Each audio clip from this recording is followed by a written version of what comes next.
Good evening, everyone. Welcome to your unified government of Wyandotte County, Kansas City, Kansas. Before I call the meeting to order, I want to announce that some commissioners, staff, and public are attending remotely via Zoom, by phone, or they're here on site. All participants joining by phone should mute their phones when not speaking to avoid background noise. During the meeting, please make sure that you announce yourself by name and title every time you speak so that the public that is observing knows exactly who's speaking. This is critical given the number of remote participants and its current guidance from the Kansas Attorney General's office. I will now call this meeting to order. Clerk, roll call, please. Roll call. Johnson. Here. Kane. Here. Markley. Here. Stites. Here. Davis. Here. Bynum. Here. Burrows. Here. Townsend. Here. McKiernan. Here. Ramirez. Here. Garner. Here. Thank you, clerk.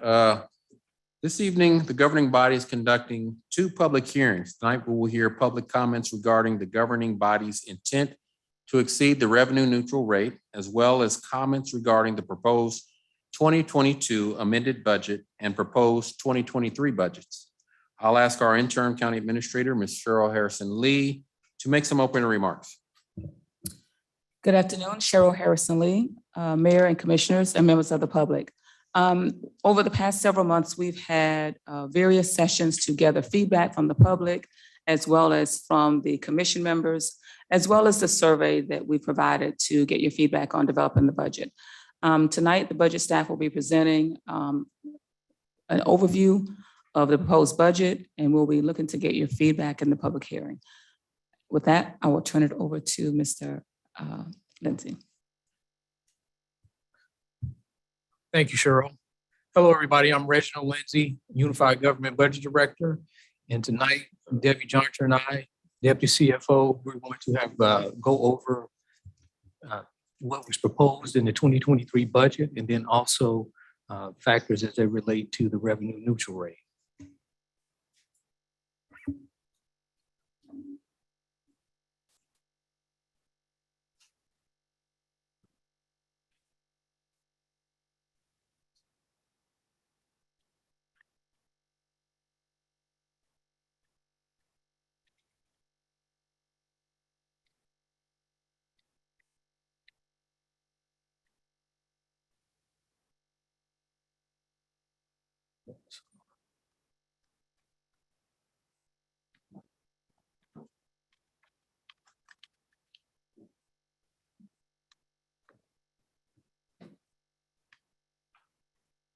Yes.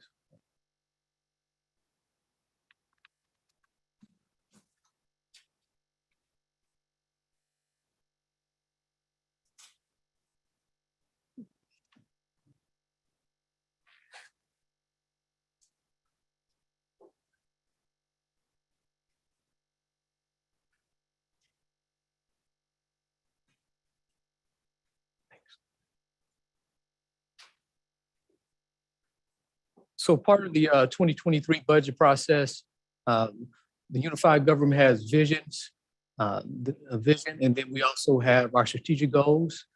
And part of what we touched on during the budget process was honing in and focusing on commission priorities to drive decision makers throughout the organization and prioritizing our community needs and our recovery from our public health crisis, and also addressing systematic issues in a post-pandemic world for our physical sustainability and resilience. And as a transitional, one of the things we're working on is sustainably long-term balancing out our city general fund. So during the 2023 budget process, we've had multiple ways to engage with the public, and also the commission has multiple ways of hearing from the public. We started out with a commission retreat, and then we actually also had a community survey that went out over the whole community. And then we also had dot talks with the communities. And then we also had a budget simulator that was rolled out to the public. And then all the commission, they also got feedback from citizens within their respective districts. And so some of the things that came out of that was the commission set priorities to invest in our streets. And what they wanted to do was invest 25% more in our streets. And then also county tax relief. So when we proposed the 2023 budget, we proposed a $500,000 decrease on the county side. And now we're looking at a $2 million tax decrease on the county side. And also, commission wanted to invest in innovation and resiliency.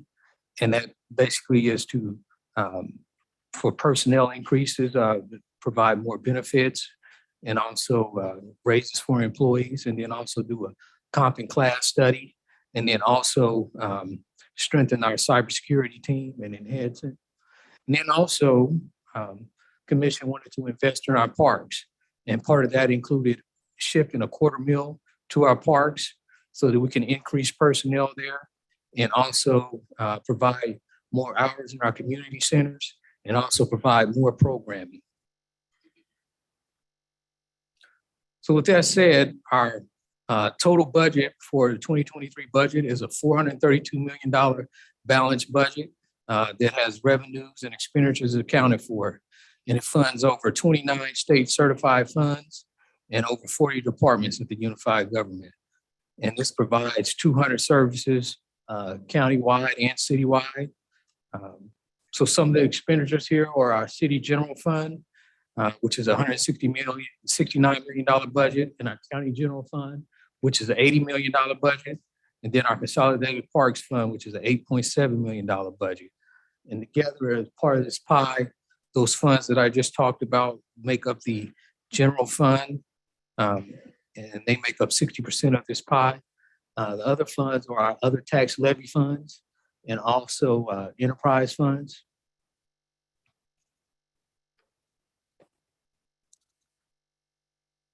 So currently we have a view of the city general fund and the revenues that it brings in. So we see sales tax in the city general fund are 33% of the budget, which make up $54 million of the $165 million of revenue that we have coming into the city general fund.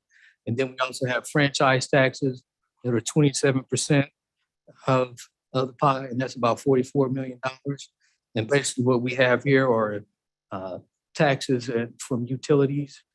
Primary revenue here is our from electricity and sewer and water and gas utilities. And this does include the BPU pilot.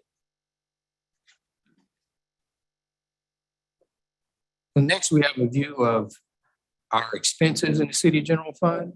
And that's a $169 million budget. And we can see police department makes up 36% of that budget. And that's about $59 million. And most of the police budget is made up of personnel, which is 89% of the police department's budget. And next is the next largest department is the fire department, which makes up 34% of the pie. And that's a $56 million budget.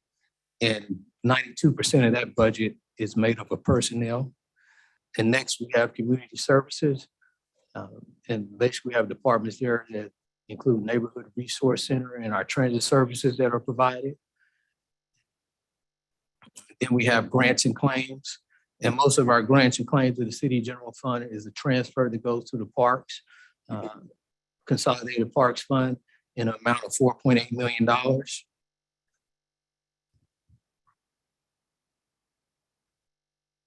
So next, this is a different view of the expenditures over in the city general fund. This looks at the cost by the type of cost it is. And so we have personnel here. So 73% of the budget is personnel, and that's about $120 million. And police and fire make up 81% of that. And contractual services is 12% of the budget. And the primary cost driver there are transit contracts that we have with the KCATA.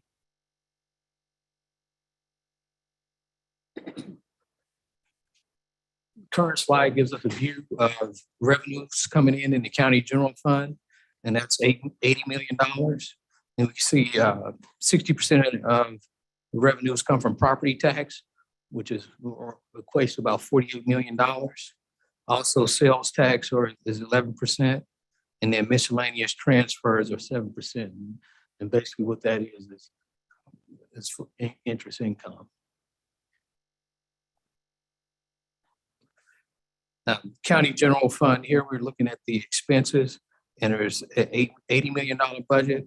And sheriff's department makes up 46% of this pie, which is about $36 million. And 75% of the expenditures for the county general funds, personnel, and within the sheriff's department, 75% is personnel. And then the next piece of the pie is general government, which is 17%. And that is made up of technology, also the appraiser's offices, and also treasury and motor vehicle. So next slide. The slide here is a different view of the expenditures, and it looks at them by cost type. And so what we have here is personnel. And so personnel across the county general fund is 67% of the pie, and 35% of that personnel pie is sheriff's personnel. And the next largest piece of the pie is contractual services at 23%. And sheriff's contracts and software and the coroner's office make up almost 50% of our contractual services. Now I'm going to turn it over to Debbie Johncher, our deputy CFO, and she's going to discuss the revenue neutral rate. Good evening, Debbie Johncher, deputy CFO. So the second part of this meeting tonight is to discuss the revenue neutral rate, and just wanted to give you a little bit of background on the revenue neutral rate. So it was state legislation that approved Senate Bill 13 in 2021. This was to increase transparency about municipal revenues. It is not about changing the tax rate, but about the anticipated revenues in the 2023 budget. So it's a comparison of revenues from the previous tax year to the current tax year. Property values increased due to market demand and new development, creating more revenue without changes to the tax rate. So just wanted to show you here how the property tax revenue is calculated. We take the taxable assessed valuation, times it by the mill levy, divide by 1,000, and that gives you the property tax revenue. This is the current amount. This would be the amount of property tax revenues levied for the current year. These next two slides go into a little bit more detail about the Wyandotte County levy calculation and the Kansas City, Kansas levy calculation. So this slide here is Wyandotte County, and I'm going to start at the top. Well, first of all, I'm going to note that in the 2023 proposed budget, it does include, the proposed budget included a $0.5 mil reduction on the county, but for this exercise here, I have used the current mill levy. So just wanted to note that for comparison. When we started talking about our intent to exceed the revenue neutral rate, we had not proposed the budget. So I just wanted to make sure that these were comparable. So the current assessed value for Wyandotte County is currently 1.7 billion. And we would take that times the current mill rate, which is for the county is 39.338 mills, divide by 1,000, and that gives you 67.2 million in property tax revenue. So when we talk about the revenue neutral rate, we're talking about not receiving the same amount of revenue that we would have received in the current year. But using the new assessed value. So we're taking the 1.7 billion of assessed value and timesing it by the revenue neutral rate, which would be 34.625 mils divided by 1,000, would give you 59.1 million in property tax revenue, which is the same as what you would receive in the current year.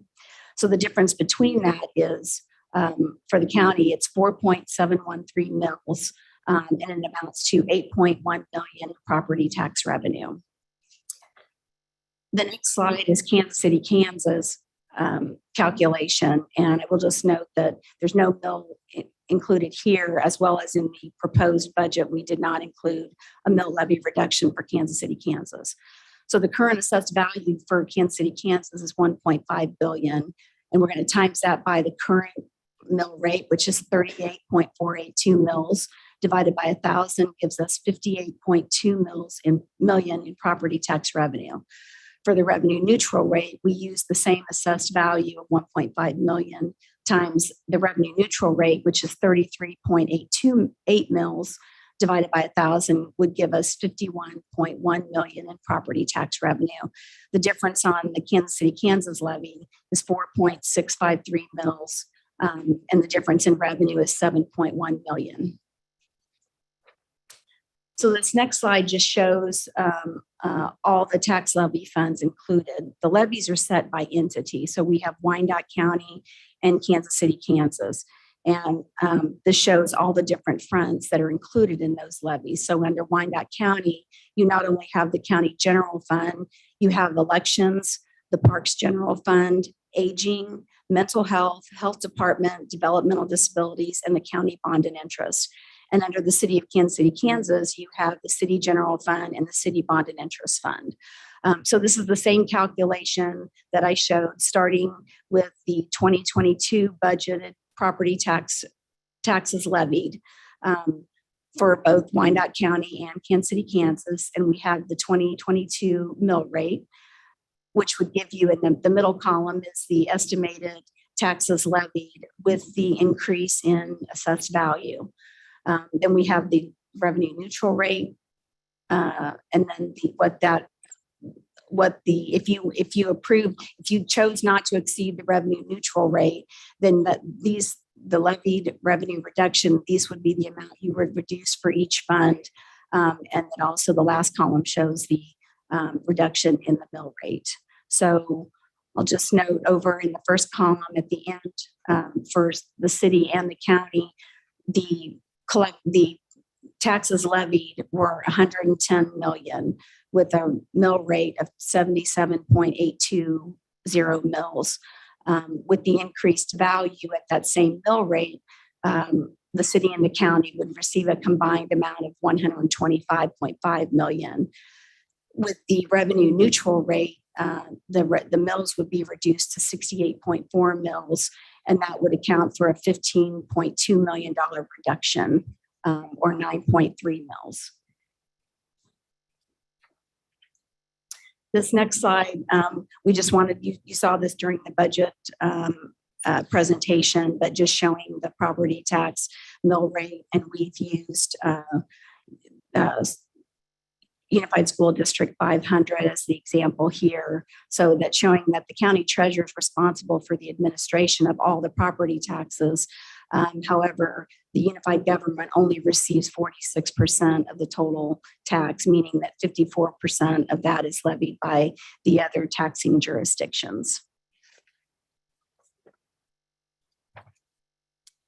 And this was just to give some information about what a mill is worth. In our presentation on August 11th, we talked about the value of one mill, or what one mill represents for a resident and a commercial property. We're using the same number, the 150,000 that we used in our previous workshop for a residential home. 1 mil equates to $17.25 per year. On a $500,000 commercial property, that 1 mil equates to $125 per year. And this is the valuation impact we've shown here. This was also presented at the last meeting, and we're using the same value for residential and commercial, 150,000 for residential, 500,000 for commercial.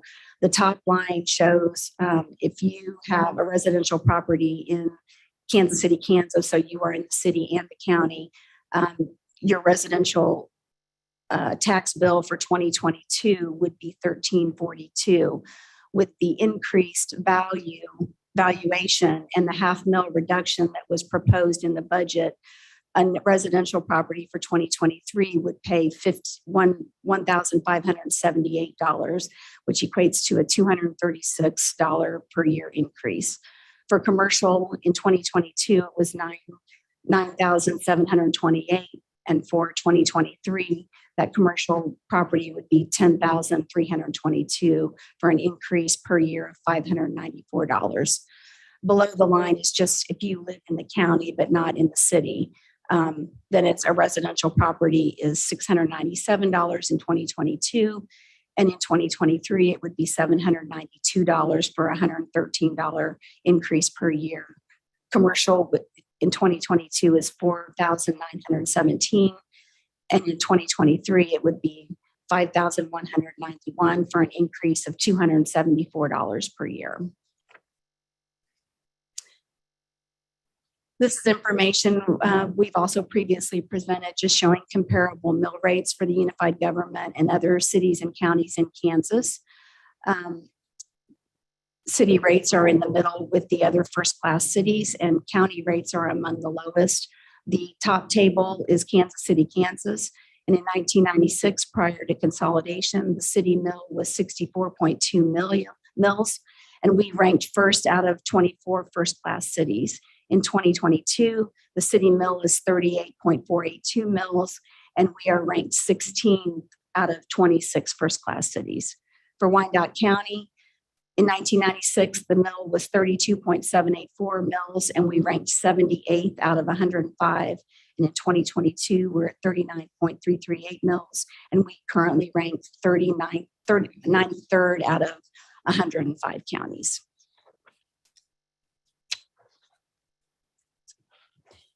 And so I'll just close out with why this is important. Just wanted to note that growth and valuation can provide tax relief, but it's also important for financial health in order to support fiscal health of the community and continue to provide quality services to our residents. The additional revenue also allows for investment in infrastructure, services, and other community priorities. So that's the end of our presentation, and I'll turn it back over to the county administrator.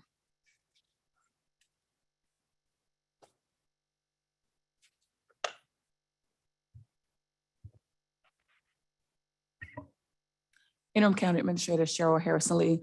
Mayor, that completes our presentation. We'll entertain questions at this time. Okay, thank you for that presentation. I'll now open the public hearing. Well, before I go on to that, ask the clerk if any notifications were received from the public who wish to express their comments regarding the items that are being presented. Yes, Mayor, we have received some comments and I can read those now with your permission. Yes. All right. Our first comment is from Elizabeth Naramore. You do realize you are taxing people out of their homes. We are approaching retirement and are going to have to relocate. On my way out, I will vote you all out of office.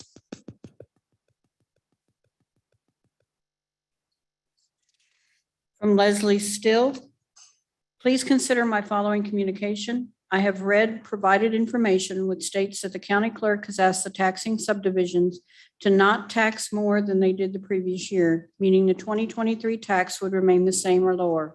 However, the estimated notice shows large increases in the subdivision taxes on our estimated real estate property. My wife and I are on fixed incomes which do not support unexpected real estate tax increases. Our real estate property has not been improved upon for several years to warrant the increase of new appraisal value.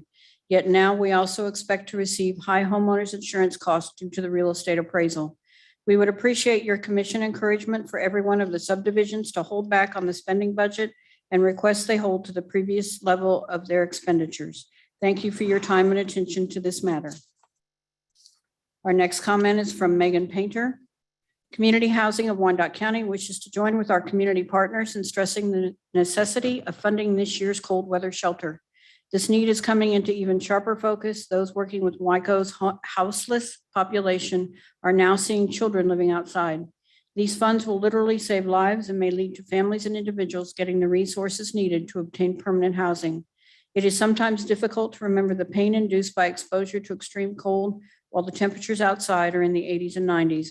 But when those cold nights do hit, the thought that someone in our city is trapped outside is unbearable, and a decent, warm place becomes an evident human right. This commission has understood the value of a cold weather shelter in recent years, and we ask for your continued support and funding so that all Wyandotte County residents can sleep safely through the worst winter nights. Our final comment was from Rachel McCutcheon. She submitted a PowerPoint which was distributed to all. Those are all the comments we've received, Mayor. Thank you, Clerk. Is there anyone present who would like to speak on this item? If so, please come to the podium. Once you have been acknowledged, we ask that you provide your name and city of residence for the record. You'll be getting up to 3 minutes to state your name and comments. And I'd ask that those that are in the room, if you could make your way to the front row, and that way you can come right to the podium as the speakers complete their statements.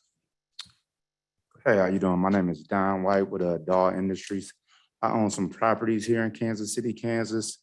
I was buying them when it was fairly cheap, and I got tenants in them, all low income. And so when y'all raise these taxes like that, say I got a house, 3-bedroom, I'm renting to a guy that's retired on a fixed income for $800. And if my property taxes is $3,000 on this property, and my insurance is $150 a month, basically I'm like operating almost at a negative. So if people are refurbishing these properties for low income people in the Northeast End, and we keep getting these tax increases, we got to pass them down to the tenant, and the tenant can't afford it. So I mean, it just put people in a catch-22. So what y'all gonna do is y'all gonna push people out of this city, and what's gonna happen is, I'm from California originally, so what's gonna happen is people are gonna be forced to move 50, 60 miles out, St. Joe, Topeka, because Kansas City, Kansas is centrally located, but people don't understand that. So if you're on 18th and Quindor, you're like 10 minutes from downtown. So people see that, and now they coming with this big money. So people that been here for years are gonna be priced out. And at this point, and at the rate is going up, like I had an increase on a house I got for $5,000 maybe 7, 8 years ago. They telling me it's worth $125,000 now. And, you know, I did some minor upgrades. So, I mean, it's like a catch-22. So I don't understand. I understand everything got to go up over time, but a lot of people on the Northeast End is getting priced out. Their homes are getting took.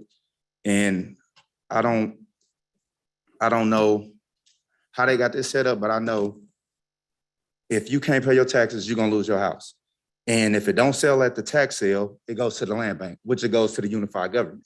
And then the unified government decide who they give this house to when they're gonna write up a proposal, submit $100, and then they're gonna give it to whoever they wanna give it to. I don't know if it's a backdoor buddy system or who get these houses, but people are losing their homes, homeless and being misplaced. 1 minute remaining.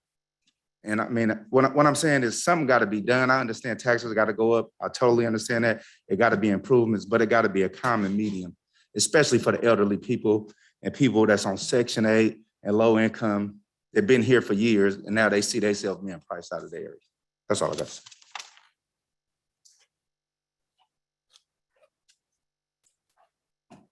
Sir. Good. Our first speaker will be Rob Santel. Kristen Olson will be on deck.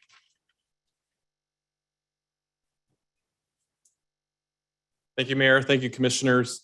My comments on the budget this evening come on behalf of the residents of Wyandotte County They're living here without a home of their own, those that are currently experiencing homelessness in our community. This population is increasing in size. And we are about 90 days away from extreme weather. So we have work to do to come up with a plan for us to have something to do this winter. So my question is for the commission to be able to come up with funding for us to figure out how we can do this on an annual basis.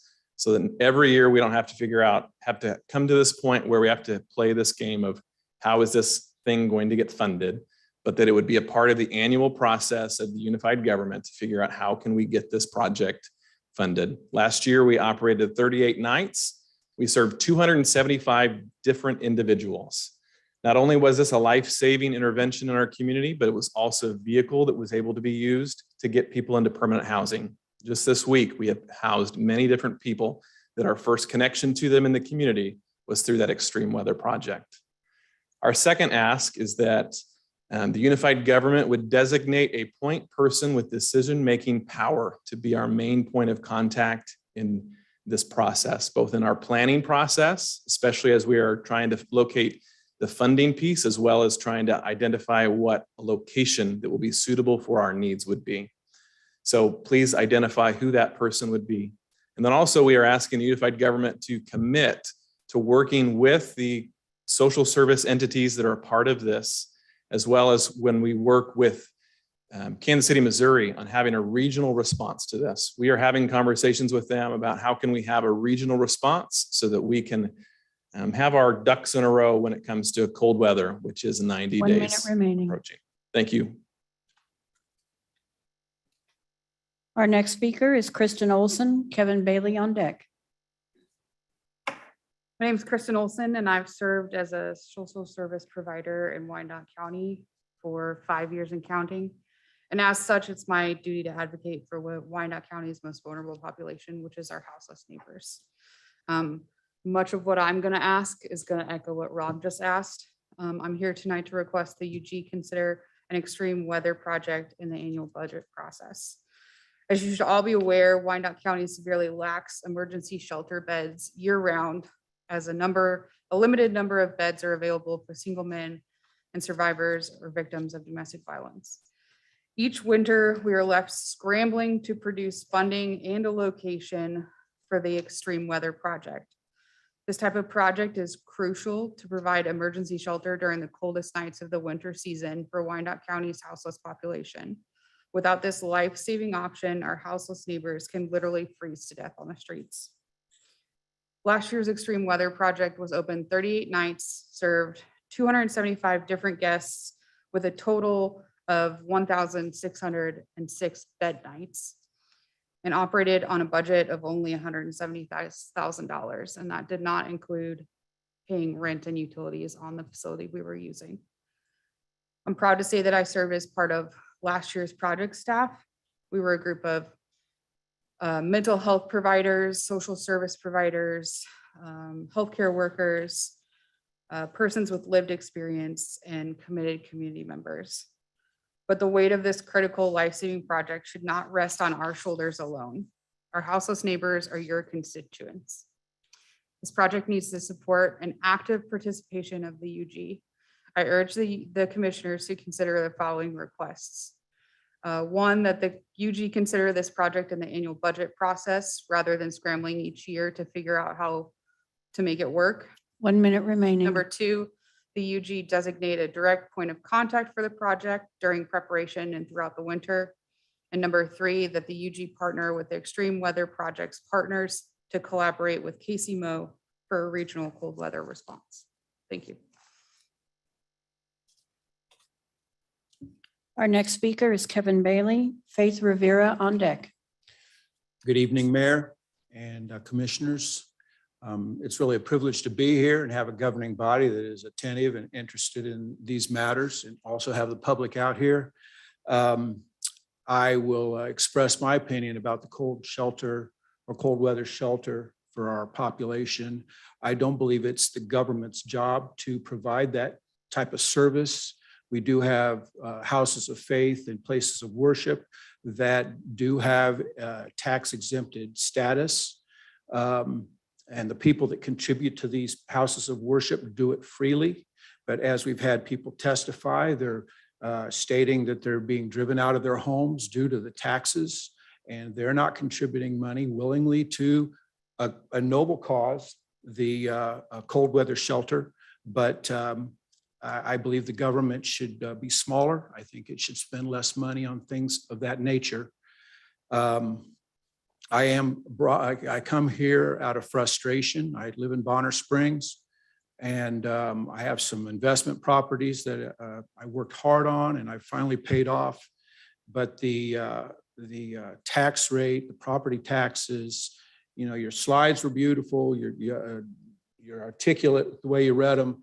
But when it comes down to where the rubber meets the road, there's a lot of money going out for people that are struggling. And I think my question would be to this good body here, is it your desire for the people of Wyandotte County to prosper? Do you want prosperity in Wyandotte County? You need to lower the taxes. I'm not talking about keeping them sane. They need to come down. And I was born a few blocks from here. I raised 5 kids in this county. I served in the military. And I love this area. I love Kansas City. I call it 1 my minute town. remaining. And I don't get up and speak much, and I don't make much noise. So it's a little out of my character. But I believe that an audit of this Kansas City, Kansas, and unified government is in order. I think it needs to be an independent audit. I think it needs to be done immediately. And I don't know why we have previous administrators that are leaving with severance packages, nearly $1 million. And if I understand correctly, they're still driving a government vehicle. If I'm speaking out of turn or I'm incorrect, I'll take the correction. But I don't trust government, and money corrupts. So that's what I have to say.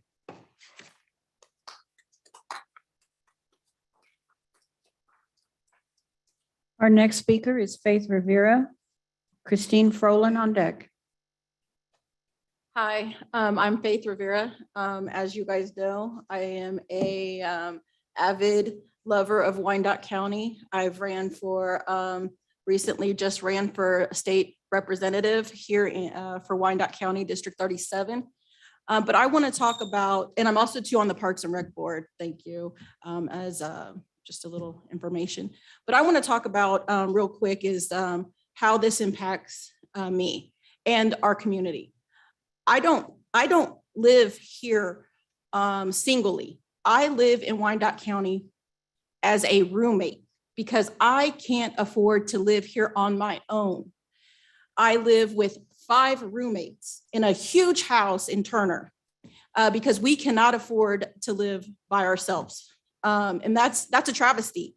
As you see, I came from work today to come here to say that people in my community are struggling.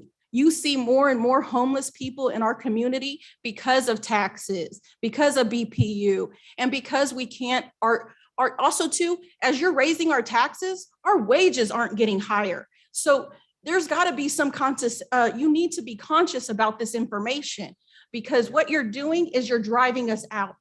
And while you're raising this information, our wages aren't raising. We fight to stay here in our community because we love our community. We grew up here. We fight to be here. And for you guys, I know that you guys know that I run and I ask for people to run for office. I'm asking the community to think about running for any of your guys' offices because we need to change. We need people that are going to sit up there, that are going to fight for us, and that are going to understand what it's like to live on this side of the pulpit. Thank you.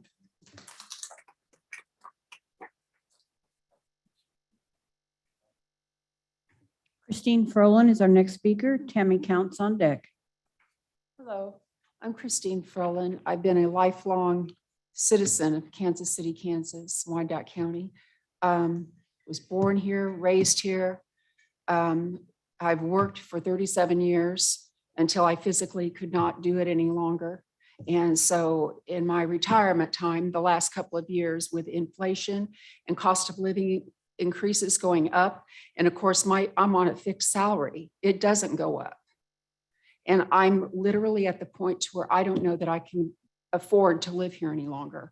I can't even tell you how many people that I know that have lived here this amount of time, but have been forced to move out and live somewhere else.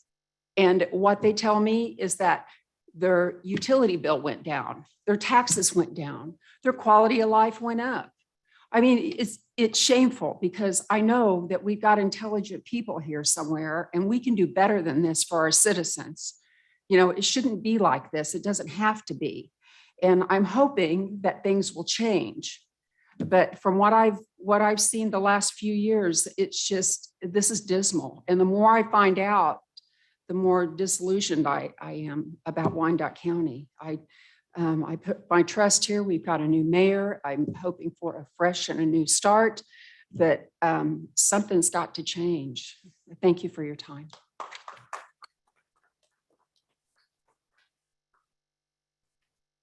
Our next speaker is Tammy Counts, Chester Owen on deck. Good evening. I'm Dr. Tammy Counts, and I also am a resident of Wyandotte County. 5 years ago, my husband and I bought a house on 68th Street, and I called it my retirement home. I am a teacher here in the district. I'm a special education teacher, so we're rare and we're few. As a teacher, I used to be angry at my colleagues who drove in from the different counties to work in my school district. But now I understand. My mortgage came and it said I had a $2,100 shortfall in escrow. So I paid it in order to keep my mortgage down. And now you're asking me for more. I do want to retire for real this time. I retired in 2020 and I came back during the pandemic because of the teacher shortage. But I don't want to be a hypocrite and be one of those teachers that come from another county because I can't afford to live here. So my question is, if I'm understanding right, $80 million comes from property taxes? Was I understanding the PowerPoint correctly? That's a real question. And then I'm trying to understand the math because according to this document that came to me, with all the differences that I will have to pay as an increase, to me, it looks like it's $8.1 million increase in property taxes. Am I correct, or is that wrong, or anybody? This is just a Oh, we're just supposed, presentation. oh, okay. We're just supposed to pose questions. Okay, so that's my question, and that's what I'd like to know. Then my second question is, 1 minute remaining. within 5 years, how did my house increase in value by $30,000? All I did was replace the windows. I'm going to try to re-roof my home and put up new gutters, but $30,000, my house is worth that much more. I want to thank you. But once again, if that's what it's worth, and if taxes keep going up, I'm going to take that $30,000 and move to a different county.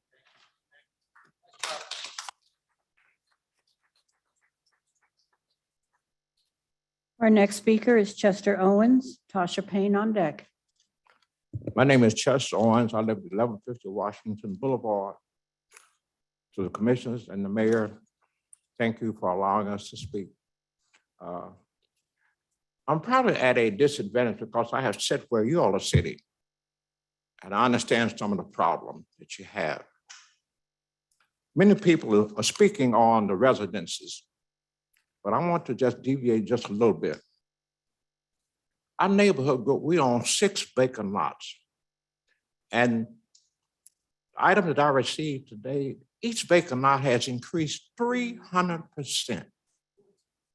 Why is there such a drastic increase in the vacant lots? I don't expect an answer, rather tragic. Our neighborhood groups provide a lot for this community, and we get nothing back, basically. Most of our neighborhood groups, they're seniors, and we are hurting. Members are dying, and we cannot afford another increase. We utilize our neighborhoods for our neighborhoods. We have a community garden where we distribute food. How are we going to continue to do this? Our services have declined and are rapidly declining. Probably one of the major things I have to do is go one block and look at the junkyards that are appearing. And also I happen to live on a street where there's a racetrack, so I can sit on my front porch and watch the racetrack. Cars go from Tenton, Washington, 13th Street, they're sometimes going 80 miles an hour. What happened to the services? One thing I think we need to look at, or you 1 need to minute look at. remaining. Okay. Need to look at people in addition to properties. You need to balance it off. It's totally out of balance now. We're looking at property and not people, and this is tragic. We as seniors are hurting. $200 may not seem a whole lot to you all, but to us who are on fixed income, that's a huge monumental amount. Something has to change. Thank you.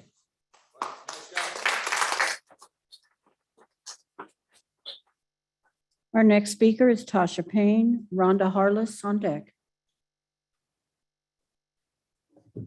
I'm here speaking about my property tax or the property taxes. Yes, I do agree that homeless shelter is important, but in order for us to get there, we have to start in our homes. In our homes, how are we going to help somebody else when we can't help ourselves right now? And just for the community, for elderly people who are on fixed income, you know, how are they going to be able to help somebody? We gotta start and help our home first. And my property taxes has been going up for the past 5 years. And I'm gonna be honest, I feel like y'all are robbing Peter to pay Paul, and you are pushing people out. And I'm at a point where I'm ready to sell. I really am, because I can go anywhere else and pay way lesser taxes. You know, everything will be cheaper. BPU, all that. It's just ridiculous how we are being taxed as a community. We are already low income community. How are you gonna keep taxing a low income community? I don't understand that. So that's what I have to say. I don't even need the whole minutes to speak. I'm just speaking on property value and starting in our city, starting in our homes. Some things I feel like is not even necessary that y'all are funding for, but that's my opinion. I'm just tired of my property taxes going up, and it's pushing me out the door.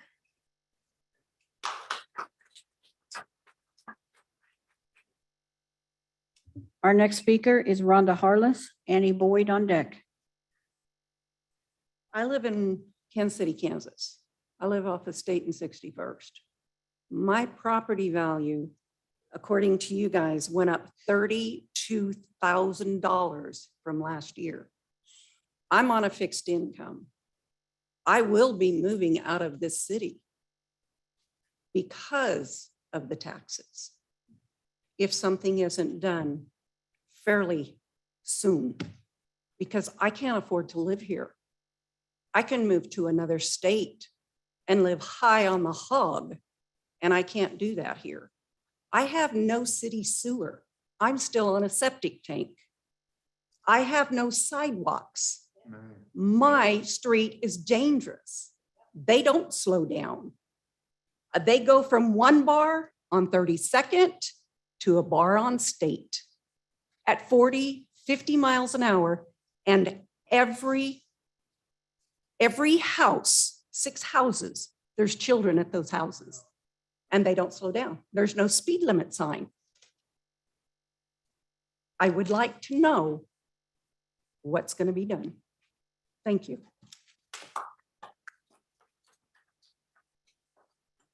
Our next speaker is Annie Boyd. Charles Carney on deck.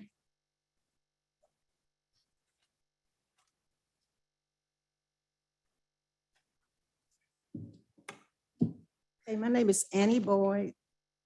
I am a 79-year-old senior citizen. I raised 8 children in Wyandotte County. I've worked 30 plus years for the federal government, and I worked before that. So I have worked hard all my life and raised my kids, and I've always lived here in Wyandotte County to buy a house for my kids and myself. I moved from 2822 Hiawatha, zip code 66104. I'm out here now, 64th and Terrace. I'm still 66104. My car insurance is higher. Everything is higher for me. Last year, my house appraisal was, it was 9,000 more. And this year, next year is going to be the same. Where am I going to go? People in my neighborhood, we're supposed to be in a higher class, but I'm still, you don't have me paying this.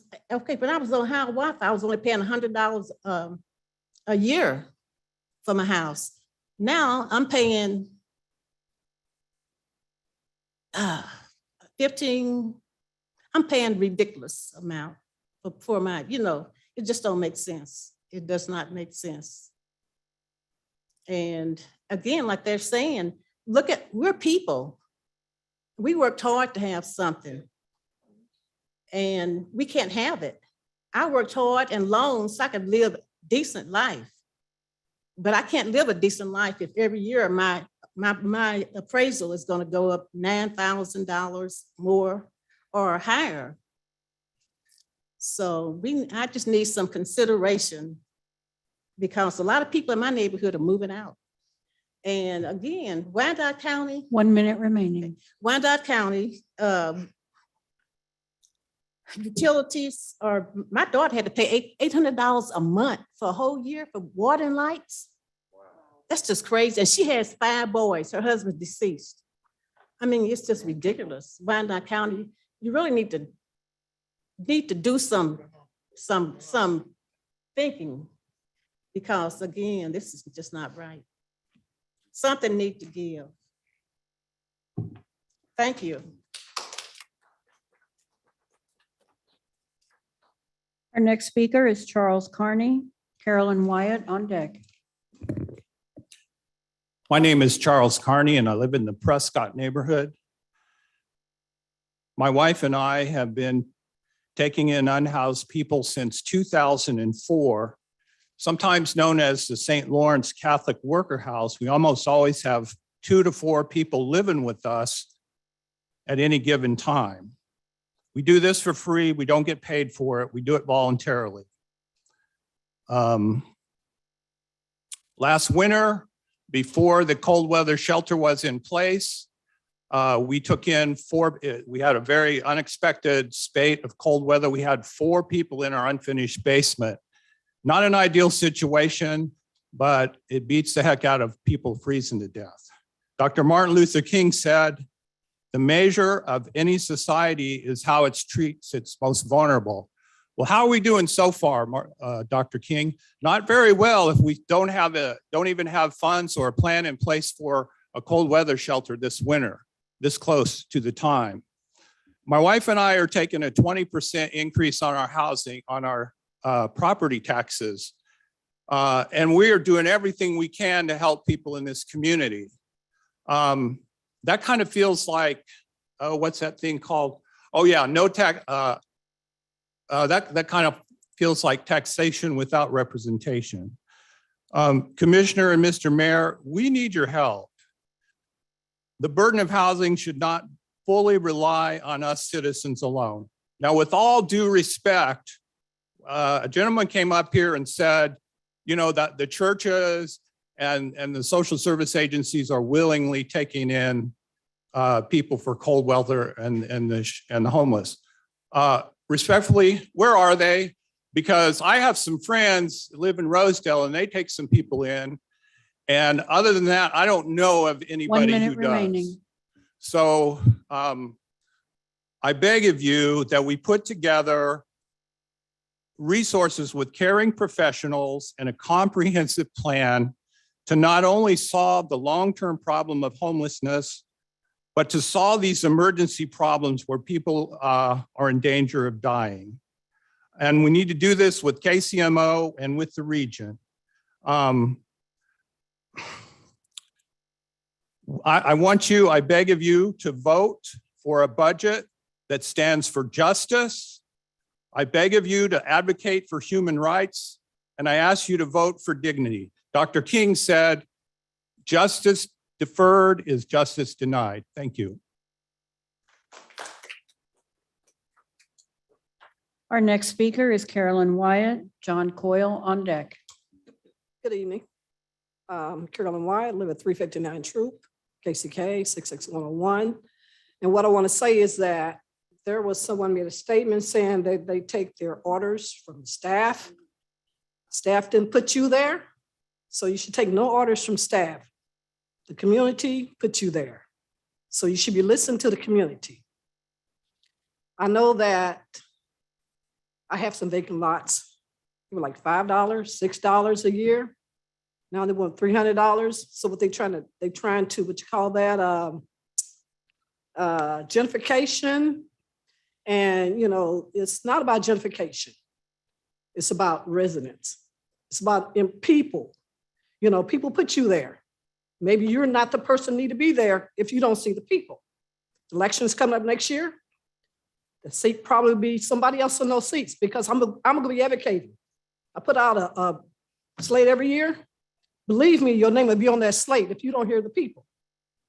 And we'll go door to door and make sure that you won't be in that seat. So consider the people.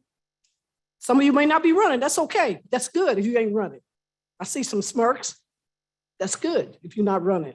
But what I'm saying is that if you don't care, we know somebody who will care. So like I said, Northeast area, it's not vacant land there. You know, you want to raise people taxes, but you don't invest in it. You invest out west, you invest somewhere else. You got to spend some of that money. And the commissioners there, if you're not asking, advocating for the Northeast area, you don't need to be there because your money is going to another area every year because you're not asking for money. You're not pleading with the people. We got commissioners who are pleading for the area. So you got to plead for your area. You got to get that money because if you don't get it, guess what? It's going somewhere else. It's not going in your area. That's why we 1 minute put you in those remaining. seats for you to do the right thing. You're there to do the right thing. If you're not doing the right thing, you're doing the wrong thing. Thank you.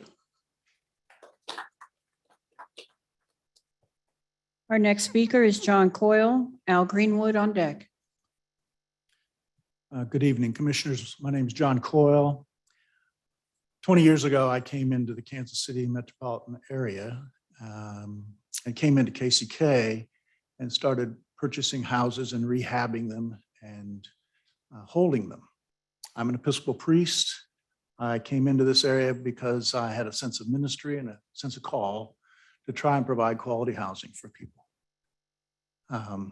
We have attempted to make sure that the housing was quality with good roofs, central heat and air, new windows, good facilities to make sure that people are well housed, and also to hold rents as tightly as I could possibly do so. In the last couple of years, we've had to raise rents, really for the very first time.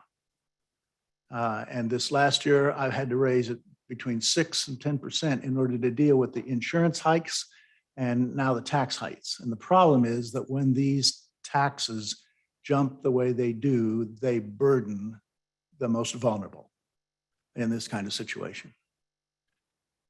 I have been a leader in large institutions, understands the complexities of large institutions, and I understand the difficulties of the decisions that you have to make. But I do ask you to seriously consider taking advantage of the fact that the property values have gone up, and please consider the possibility of using a lower mill rate. We need to benefit from that. I don't live in Wyandotte County. I live in another county. My taxes are ridiculous. But at least in this past year, they dropped the mill rate significantly enough that it held everything stable for us.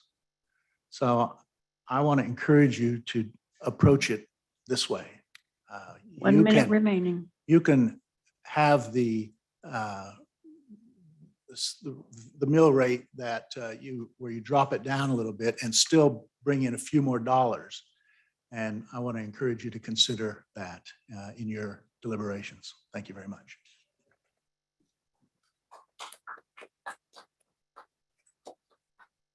Our final speaker who is signed up here in chambers is Al Greenwood.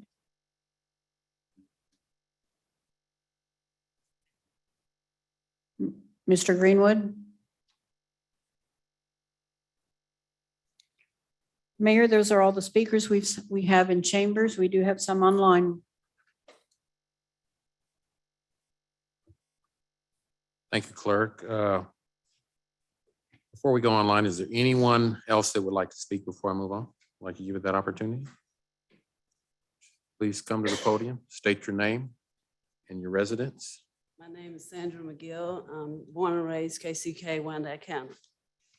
And I'm not a good speaker, so I wasn't gonna speak, but a lot of this has touched my heart, but I haven't heard anything about middle class. And middle class is where we always get the short end of the stick. We always have to pay to help, but nobody helps us. And right now with the taxes as they are, we can't help ourselves. So if we can look at that, I know years ago when out west, the legends came, we were told, we're gonna increase. We increased almost 300% for me. And we're gonna go back down in 5 years or whatever it was because of their tax break. When we went back down, we went down 5%. So I've never ever saw that same tax rate I had before, nowhere near there. So it's been really hard. We're really struggling now, and it's not helping the homeless or anybody else because like they said, if we can't help ourselves, then we definitely cannot help anyone else. So please consider what we're saying here today and take it to heart.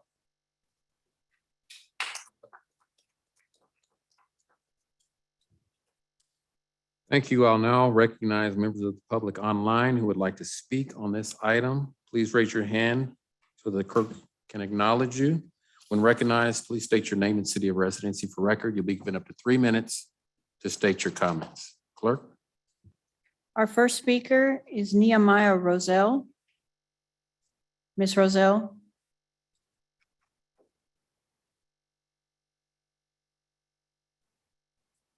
We'll come back to her. Our next speaker is Denise.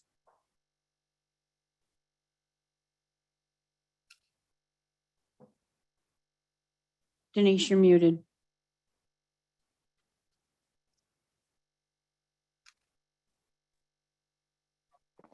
Hi, I'm Denise Kane, Kansas City, Kansas.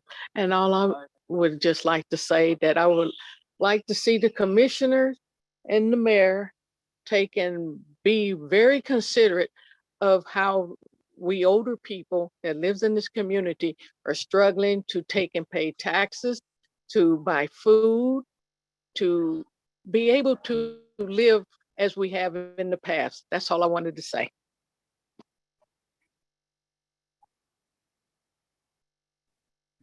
Our next speaker is Melvin Williams.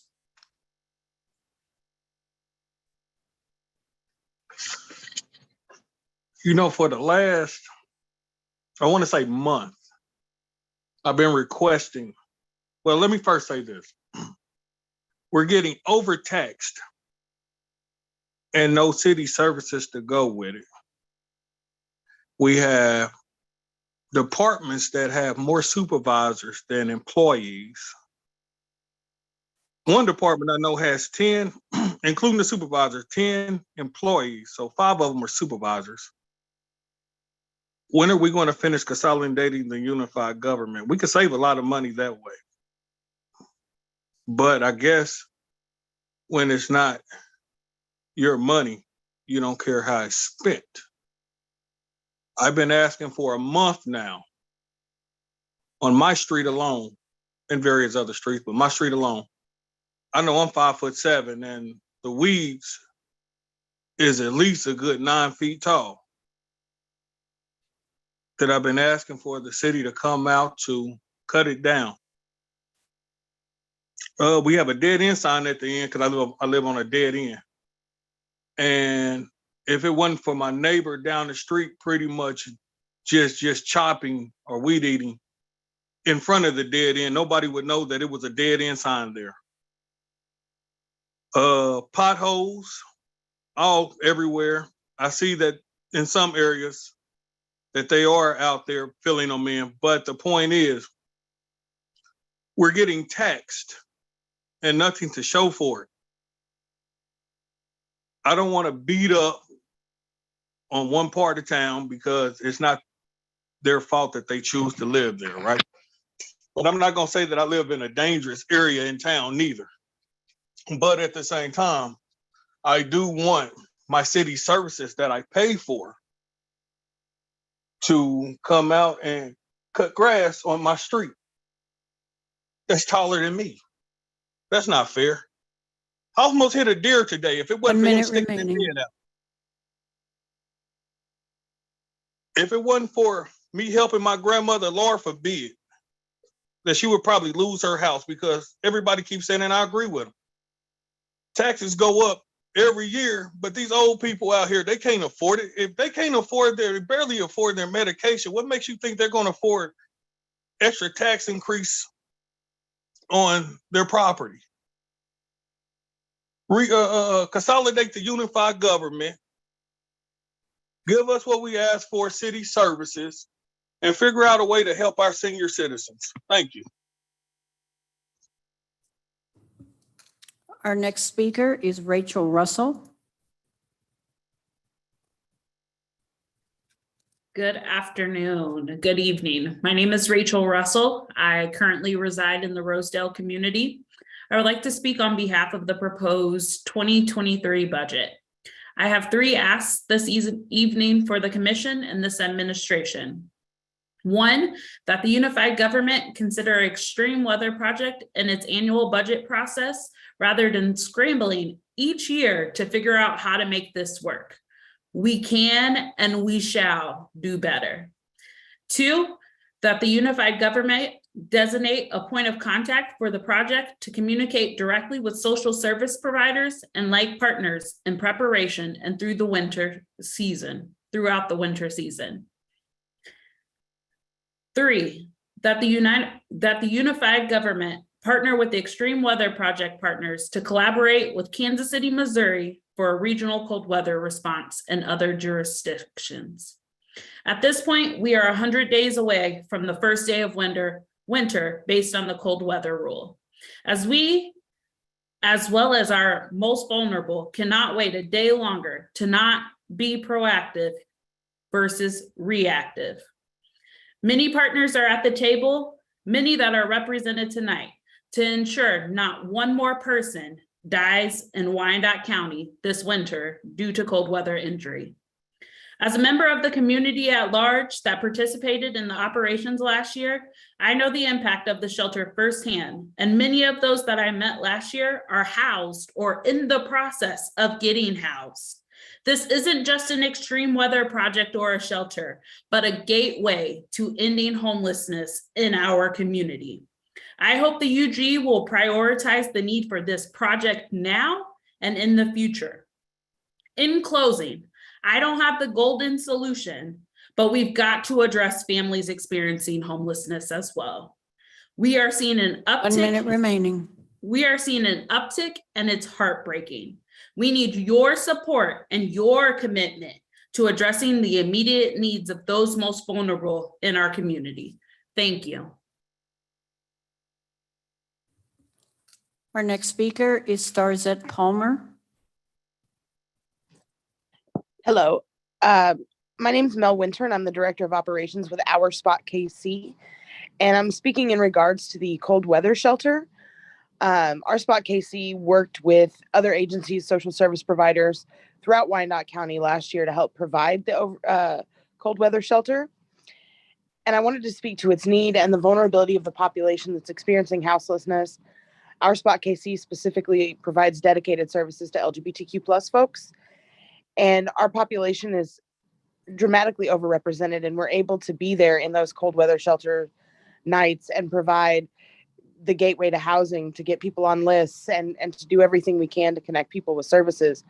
We were able to provide workforce development to the youth who live in our transitional housing program through the cold weather shelter last year, and various other opportunities they were able to engage and interact. We served meals, things like that. So the ask is that cold weather shelters be put into the annual budget for Wyandotte County, and also to provide a point of contact and create a regional response to cold weather shelters for folks who are unhoused. Thank you. Our next speaker is Admin GKC-CEH.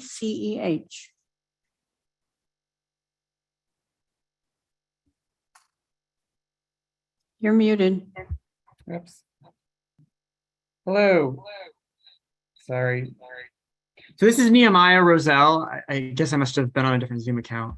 So I wanted to speak as well about the extreme weather project. I'm a licensed social worker in KCK. I've been working with the unhoused population in this county for 7 years, and was a worker at the cold weather shelter last year. And so from working there last year and from my work in the community, I see the acute need and the need of this extreme weather project in this community. Sometimes last year we were at capacity before we were even like opening the doors. And so we had to then divert people to other resources. I was involved every year. We have a point in time count where we count the number of folks who are experiencing homelessness in the Kansas City area. In this year, we had 201 people who were either unsheltered or in the cold weather shelter for one night. That's just one night, 201 people in our county who are homeless. And that's a 33% increase from last year.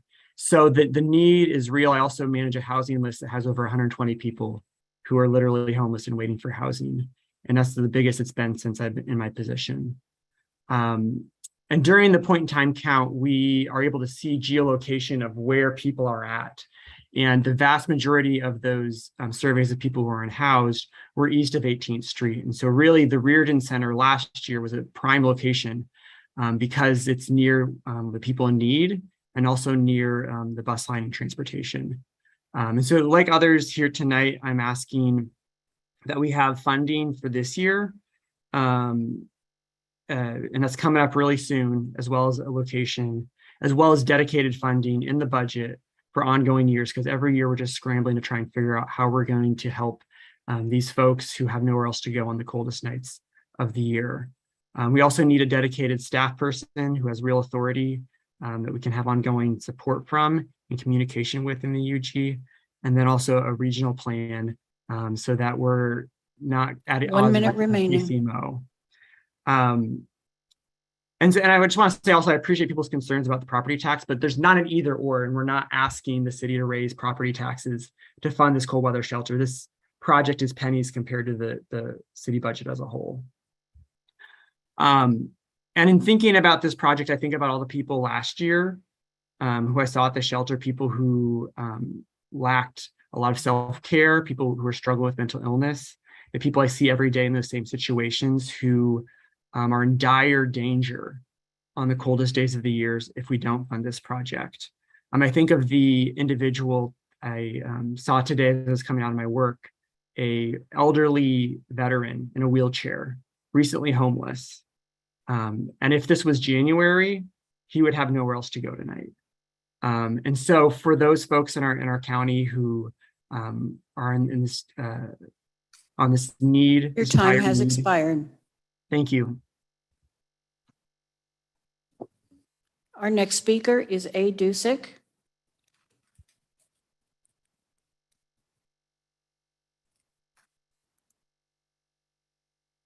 You're muted. Am I connected now? I think I am.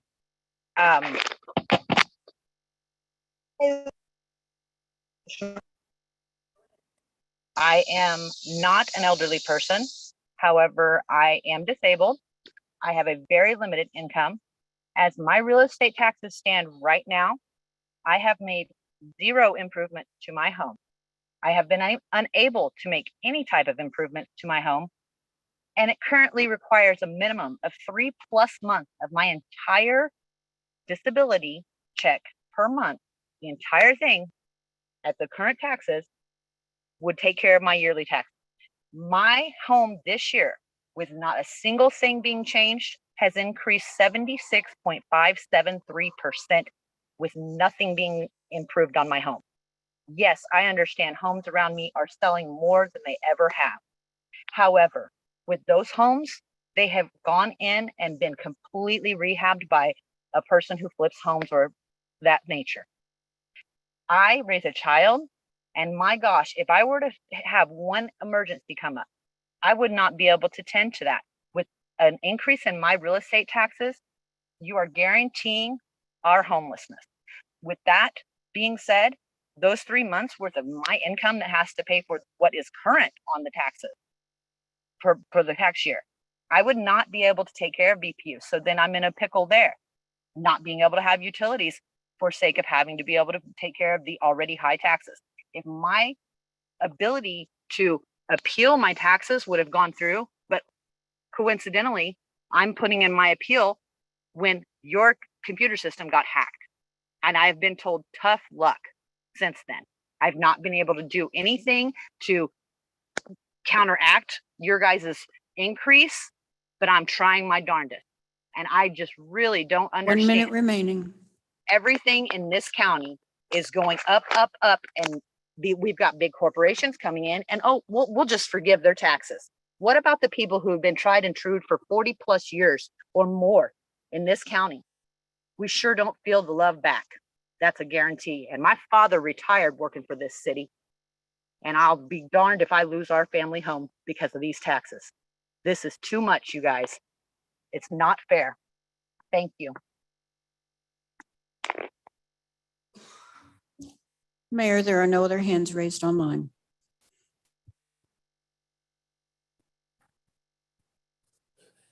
Are there any other comments from the public? You can come up. Please state your name and your address and city of residence. Good evening, Carl Schottler. I own Paramount Landscape business here in Kansas City, Kansas.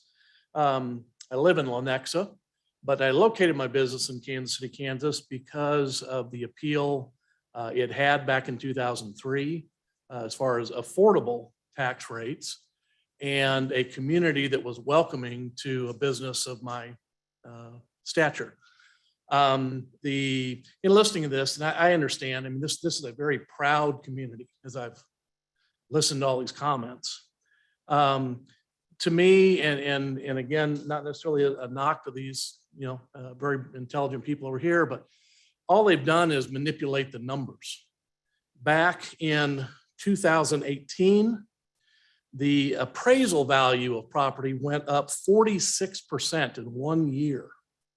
Since then, now that we're in 2021, which is the data I have here, it's up 49% from 2018. So they talk about the mill levy coming down and how they're competitive against other counties, other cities. It's because the appraised value has skyrocketed, and that's what's killing everybody. I don't know where the medium ground is in there, but it's the appraisal side of this that is driving this. And you can say the mill levy has reduced and looks good, but overall the revenue has gone way up. I don't know what the property tax revenue was in 2018. If it was tremendously lower or what the funding changes have happened. But it's just a math issue at this point of pushing numbers from one side of the spreadsheet to the other. And by raising these appraised values, it has increased the burden on the homeowner and small businesses. And 1 minute remaining. Thank you. if I had to do it all over again, I don't know that I would locate my business in Kansas City, Kansas, because I'm not a big corporation. I don't get the tax abatements and all of the kickbacks and things that make it appealing to them. But you push that burden down on the small guys, on your residents, on your fixed income. Heard people talking about homeless shelters tonight. Well, your homeless population is increasing because they're losing their homes. So yeah, you've got to fund homeless shelters because they can't afford to stay in their homes. So anyway, I guess I would ask you to look at the assessed value, the appraisal side of this, in addition to the mill levy, and see if there are some adjustments, some medium ground there that can be brought back to reduce the tax burden on the residents and small business. Thank you.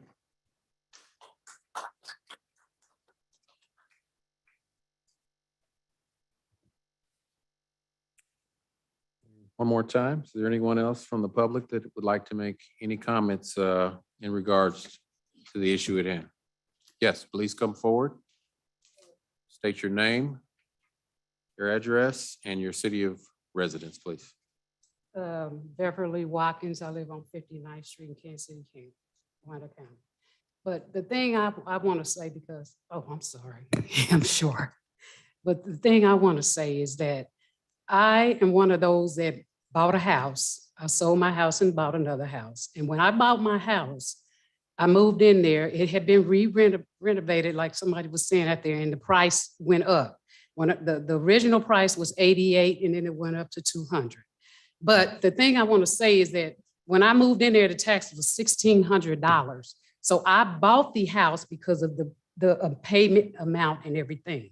But no sooner than a half a year, it went up to $1,900. Then the next year, it went up to $3,800. If I would have known this, it's got to be some kind of way that you can put that down. Let a realtor know that you have to say a percentage rate of a house when you moving in there. They telling us it's $1,600 and the next year is $3,800. I can't afford $3,800. Add it, I'm paying $300 more in 2 years, $300 in property taxes more in 1 year. I'm talking about a month. That's what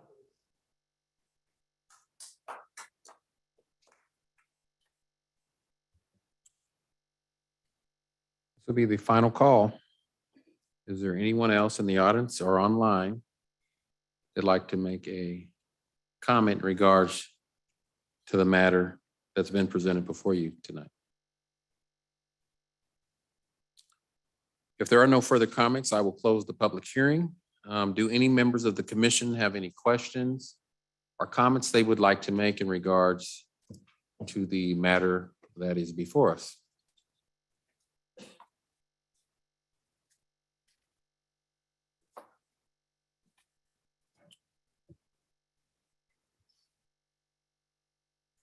Commissioner Townsend. Thank you, Mayor. Wish to thank everyone who spoke from the heart tonight. I want all of them to realize that it's not a matter of us not from our hearts appreciating what you have undergone with increases. In short, though, the gentleman who last spoke, forgive me if I mispronounce your name, was Mr. Schaffler, okay, who had the landscape. He hit the nail on the head. We do not vote on assessed values, but I agree there needs to be something that looks at that. That is the combination of what yields your taxes. And I couldn't leave here tonight with someone here or listening thinking we are raising your taxes. Since I've been on this commission since 2013, the mill rate, which is what this council votes on, has been reduced at least twice and held constant.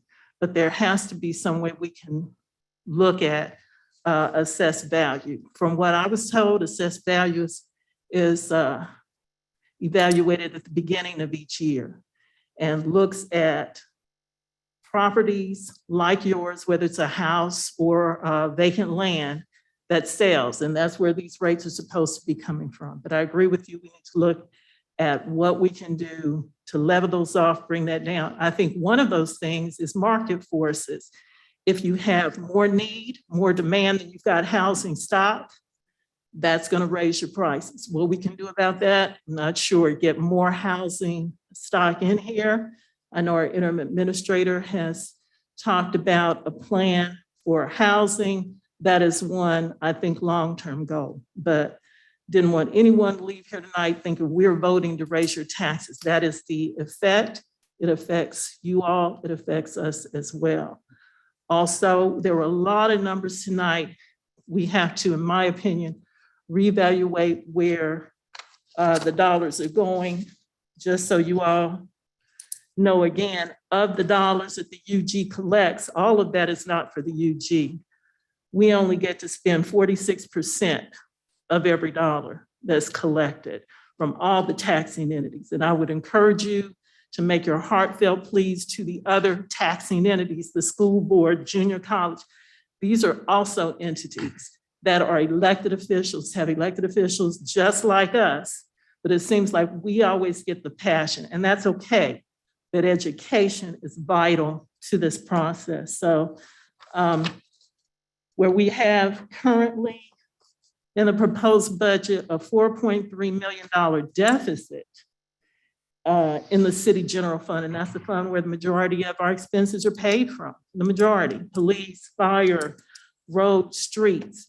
So just bear in mind, as we do, if you want the taxing dollars, the amount of money, the revenue that we take in decrease, we may have to look at decreasing some other things. Personnel services, don't want to say it, nobody wants to hear it, but you've asked us to make some hard choices, so that's what we're looking at. Thank you, Mayor. Thank you, Madam Administrator. Thank you, Commissioner Burrows. Thank you, Mayor. I too want to thank the public for speaking up and coming to this budget hearing this evening. Our assessed values are really causing pressure on all property owners of all ages throughout our entire community. And even we commissioners feel it. I mean, I broke my property tax assessment down the other day, and I too feel it. And I have stated all along since I've been here as a commissioner, we cannot continue to do this. We cannot continue to operate this way and expect things to change. We've had a large increase in assessed value. We've heard that over and over this evening, but yet we have continued to keep the money coming in and not address expenses. And so you either have a spending problem or you have a revenue problem. And it's trying to find that balance that we're challenged with. I believe there's money in the budget to lower the mill, to become a little more revenue neutral. My colleagues, some will disagree with me, I know, but that's the privilege I have of being the voice of the people in my community. And it's county-wide is how I look at my community. And I know there's commissioners up here that we have done battle trying to find a way to find some resolution. But I will share with you, I'm opposed to the revenue neutral rate, and that's where I stand.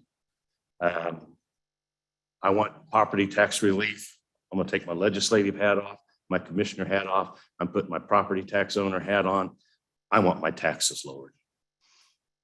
But again, thank you for the time you've shared with us and airing your concerns.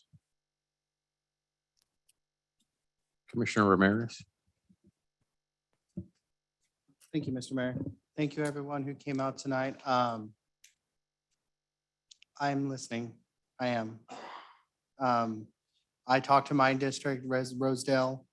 A lot of them too are asking for property tax relief, but also on the other side, it's that increase in services.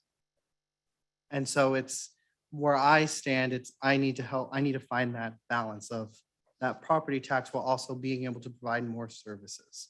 That's why last Thursday, Commissioner Bynum and a lot with our CFO provided a option of 2 mil reduction on the county side. Because our county budget is more healthy, it can withstand and it can be sustainable. Whereas in our city side, we cannot.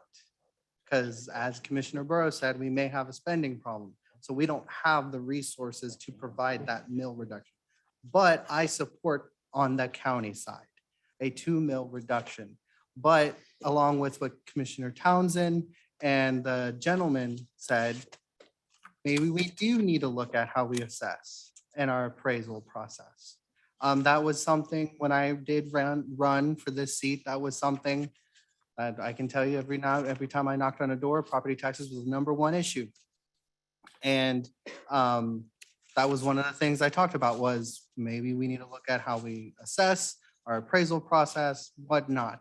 But it wouldn't hurt to take a look because we have, as Commissioner Townsend has said, we have over the years lowered many times have lowered the mill rate, but our assessed value keeps going up. And I know naturally property will value.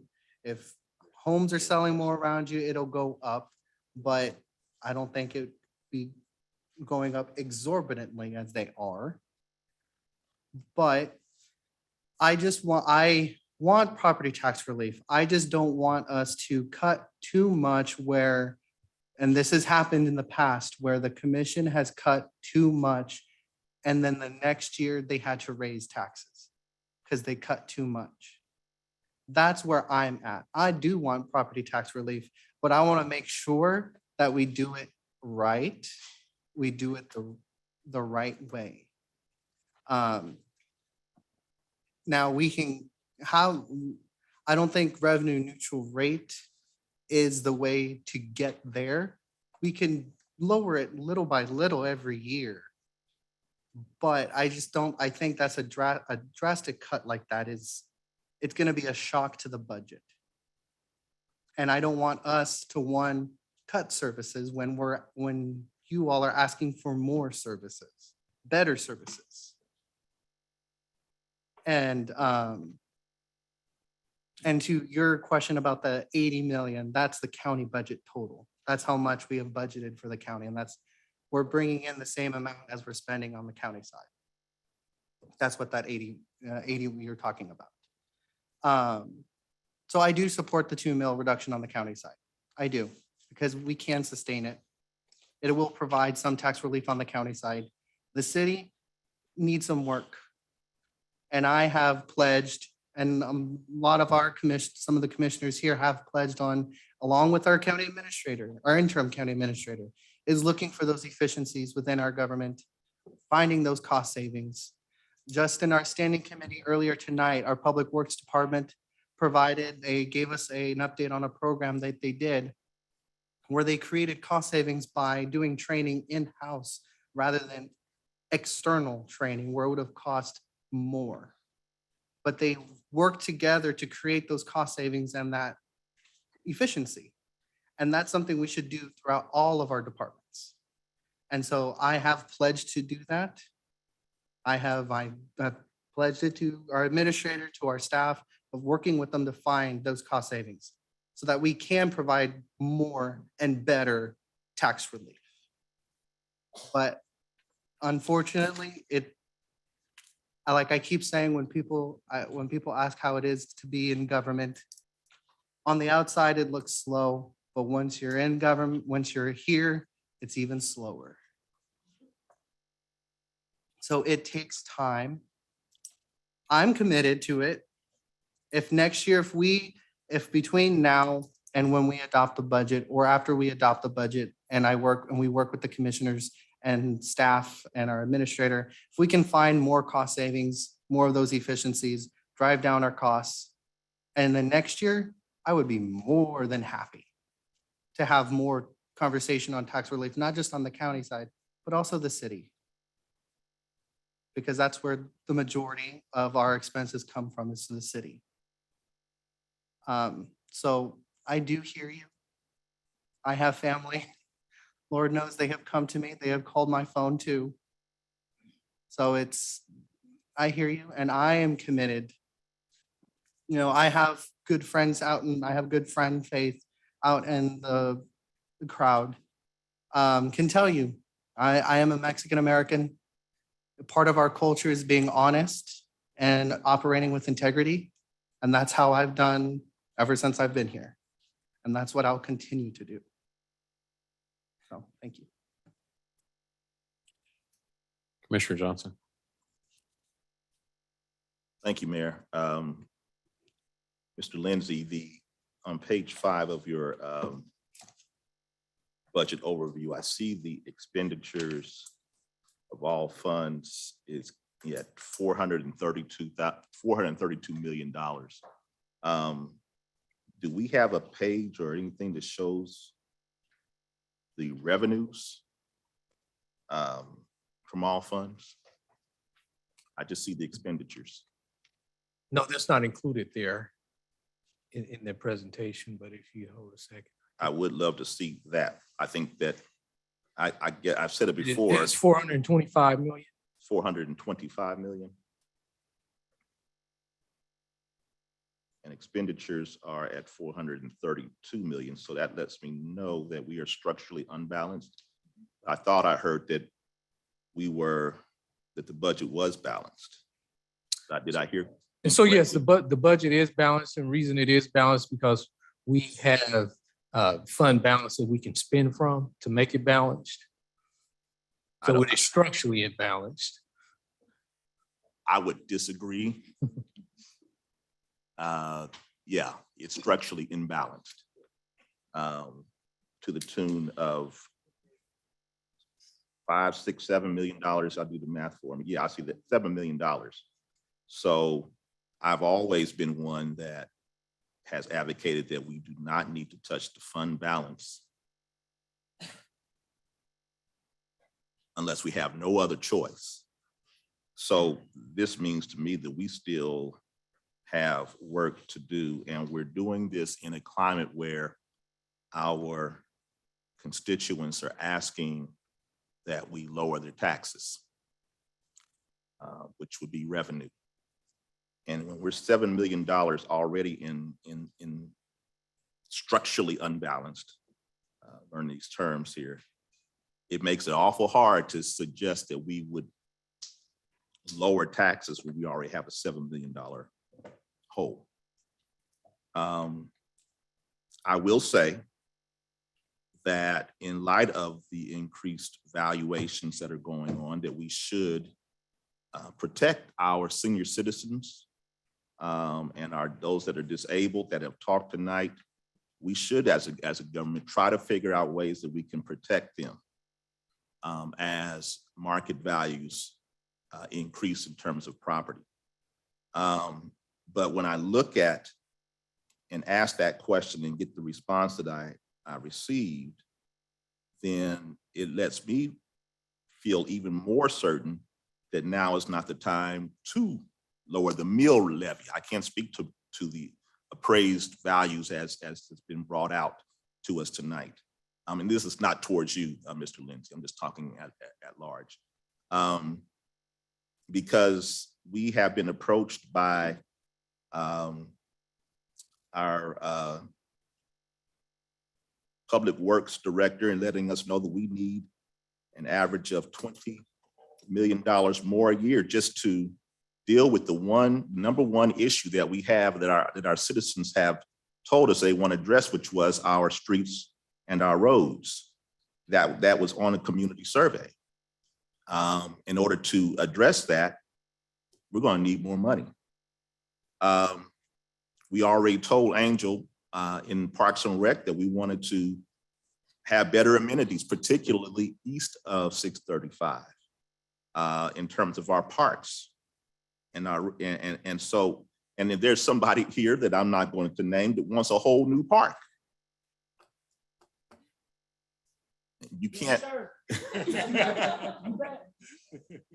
So again, we leverage that against the discussion about lowering taxes. The sheriff has been to us twice already saying that they need to increase the level of pay because they can't compete with the police department, the Kansas City, Kansas Police Department. I talked with one of the members of the staff and they said they have about maybe 12 to 15 deputies in the intake facility where we have over 300 persons and you only have 12 to 15 sheriffs to take care of that. He's been to us twice, and we said, okay, we hear you. I don't know, as I said before, the math doesn't math for me. If we look at lowering mill levies, it reminds me of the words of Dr. Mosier from the Kansas Community College. Talked about all the needs that they're endeavoring, building new facilities where we're talking about streets and roads. We're talking about public safety. We're talking about parks and rec. You can't increase the needs. And tonight we've also heard about dealing with our homeless, which is a national problem that we are not in Kansas City, Kansas alone in that issue. We are dealing with it just like everywhere else. We cannot listen to the needs of our community in terms of the things that we have or don't have, and then suggest that we also cut the revenue source that's already showing that overall, when you compare revenues to expenses, we're at a $7 million shortfall. So bear with that. Thank you for the floor, and I will conclude. Thank you. Commissioner Stites. Commissioner Stites, District 7. Is it possible to pull up the chart that shows the dollar bill? I think it's very important to see that.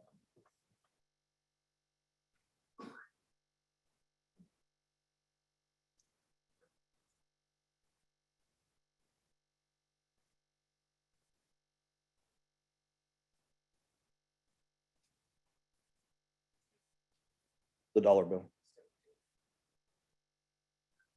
I didn't see where it said a number, sorry. Right there, yep, thank you.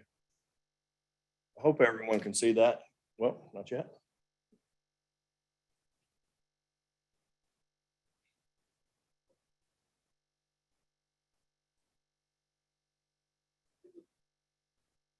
There we go.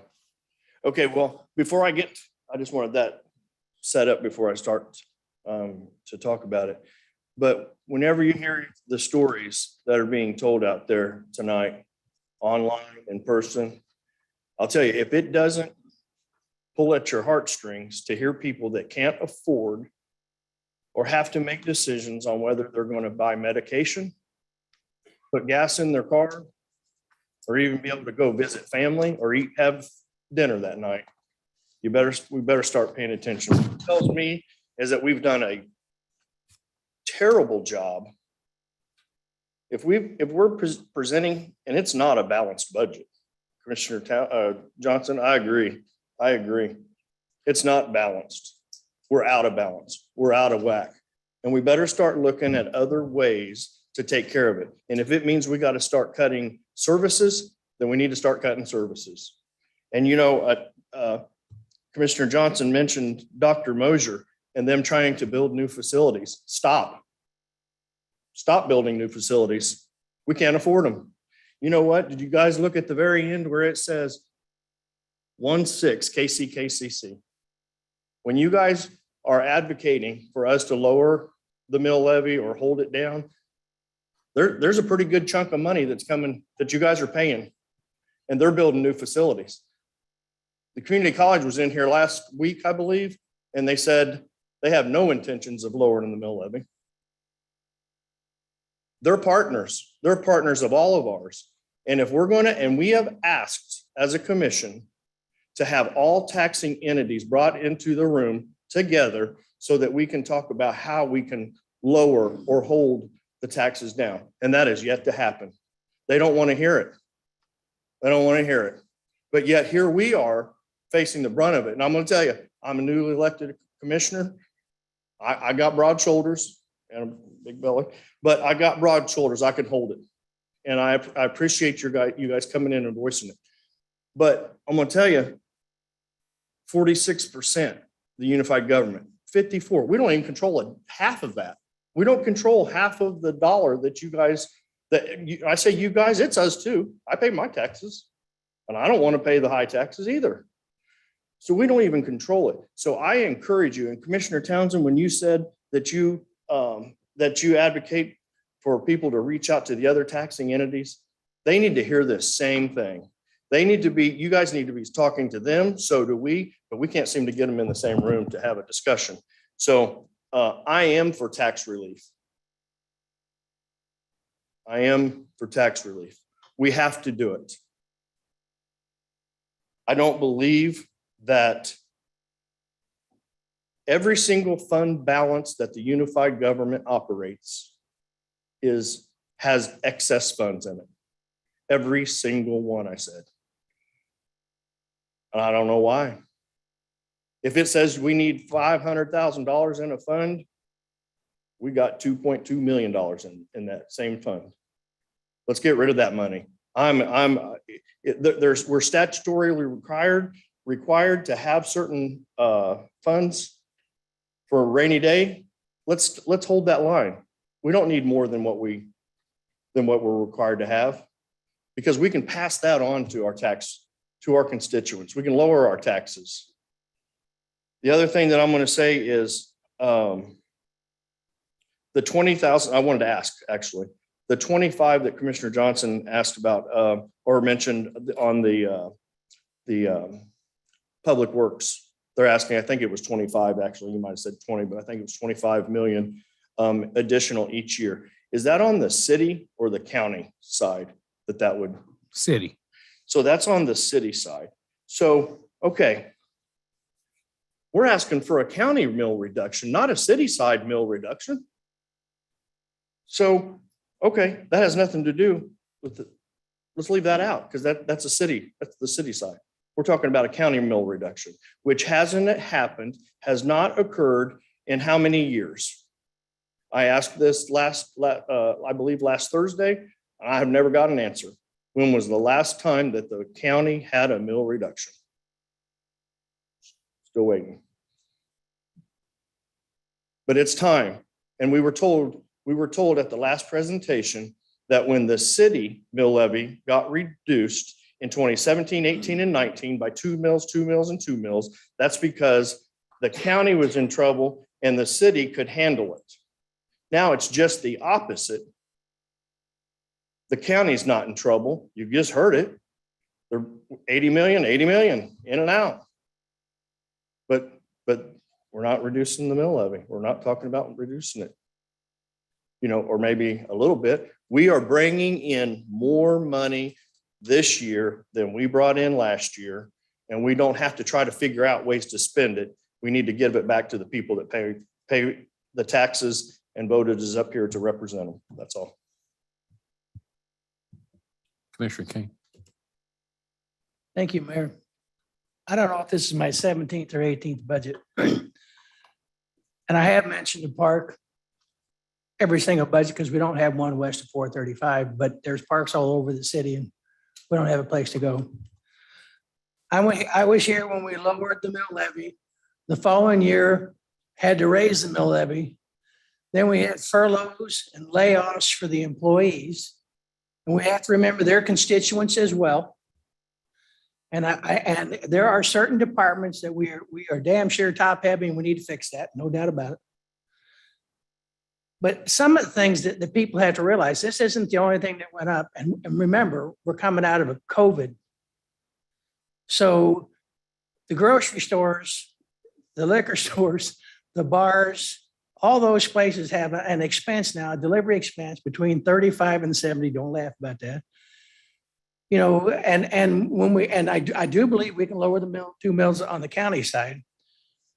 But I want to be careful that we don't cut too deep to where we can still perform, get the roads fixed.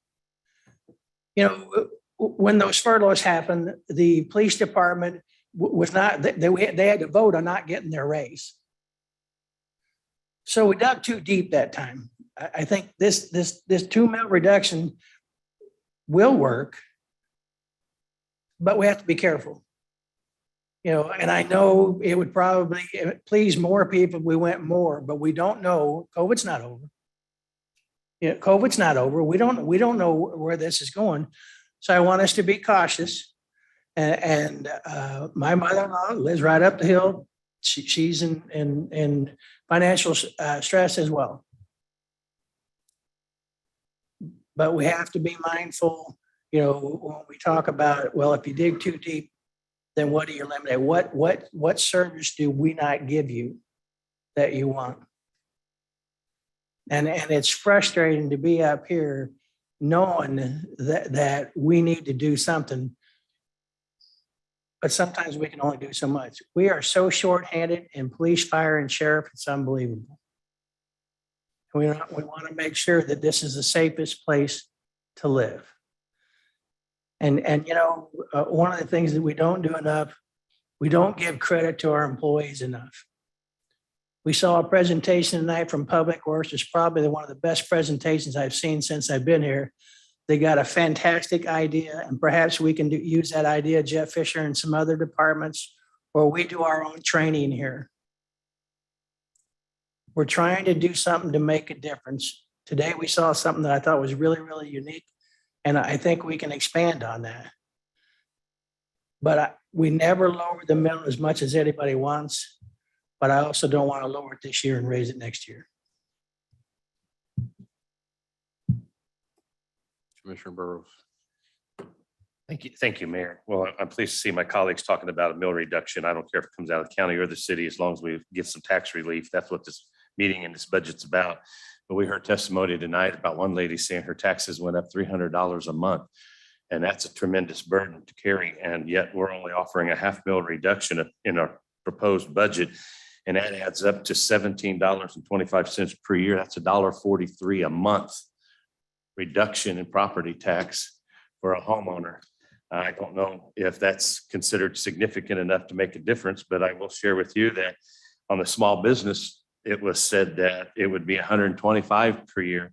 That's a reduction of $10.41 a month over the year.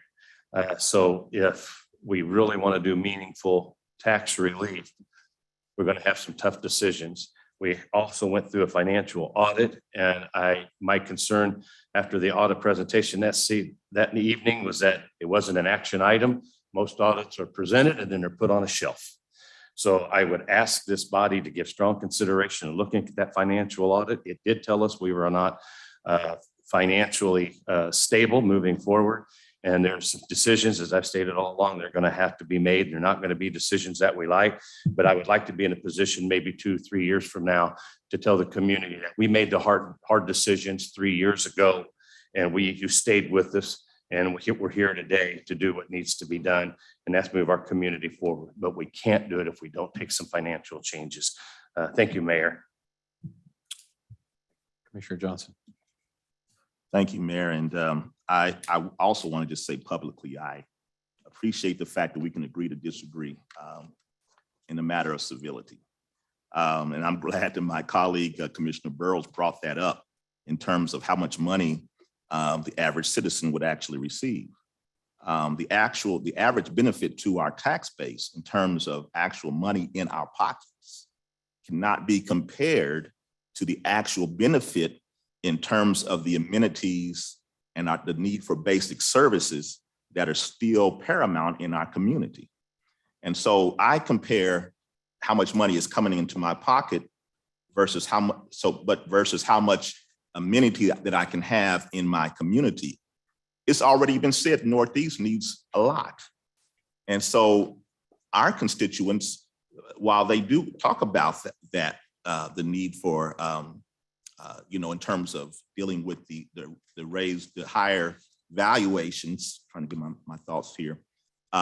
Again, I do believe that we should look out for those that are elderly, those that are disabled, and find ways that we can put a ceiling there where they would not have to pay as much as those that are not in that elderly category. But the needs in our parks are egregious. We need improvements all the way around. We need improvements in terms of staffing in our community centers. We need. And so when our community is telling us this every single year, the hard decision is whether we should cut or not to cut. And I get that, but for me, the hard decision is whether or not we can look at the fact that the needs outweigh the dollars that are coming in. And when you tell me that this budget is structurally imbalanced, I think that speaks volumes. It tells the story. The needs continue to outweigh. And yeah, and so to my colleagues that say that they want to look at ways that we can find excess in the budget, I totally agree. We all should be about that. As the commission, we should be about that. But I do not believe that lowering the mill levy at the same time is the prudent route when we're already structurally imbalanced. Thank you, Mayor. Thank you, Commissioner Stakes.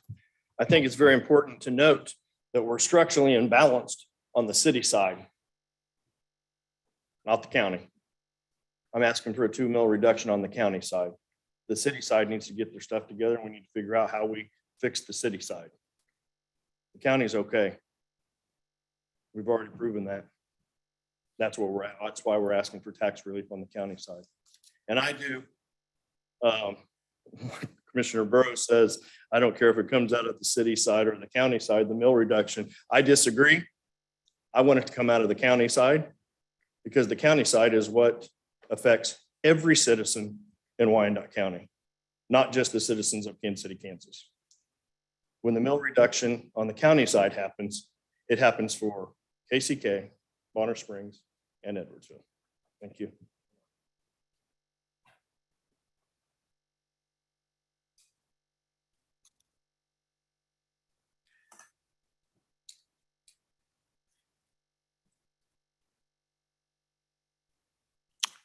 Any more questions or comments from our commissioners? Commissioner Markley. Mayor, I'm prepared to make a motion. I move to approve the resolution and ordinance approving or indicating the governing body's intent to exceed the revenue neutral rate. Second.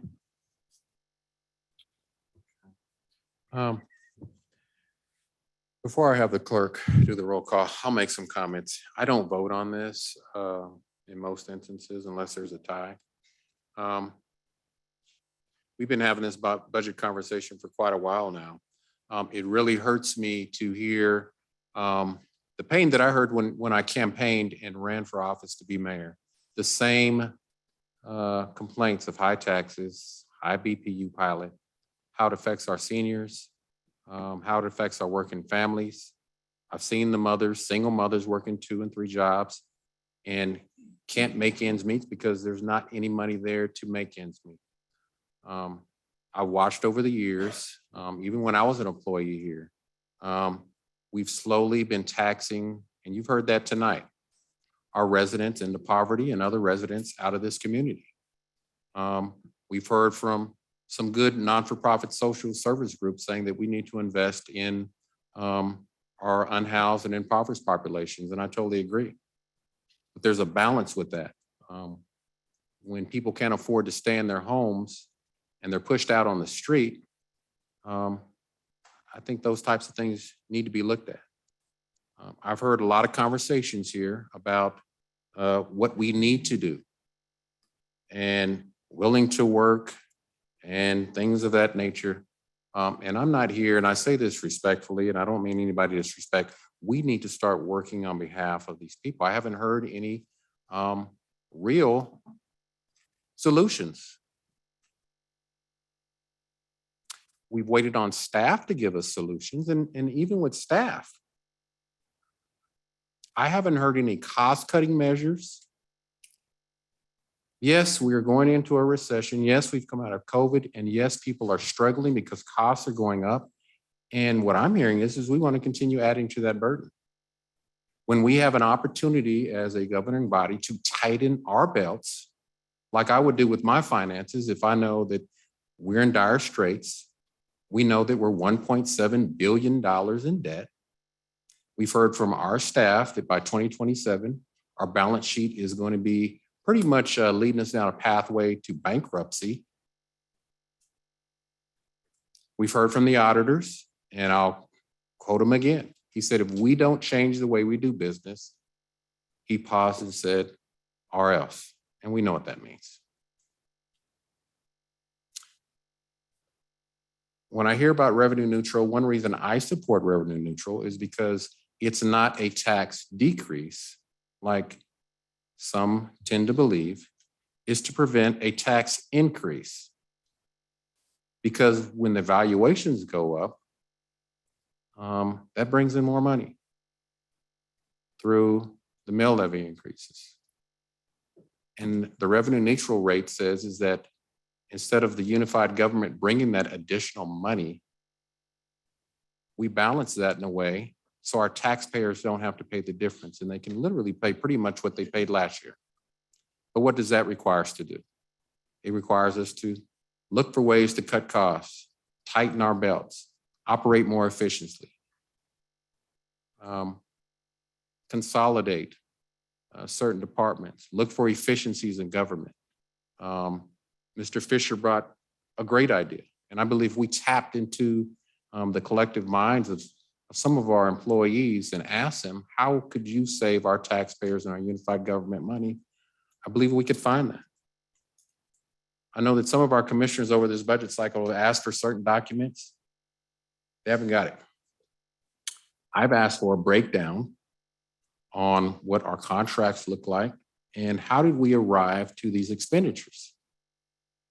How do we get to these estimates?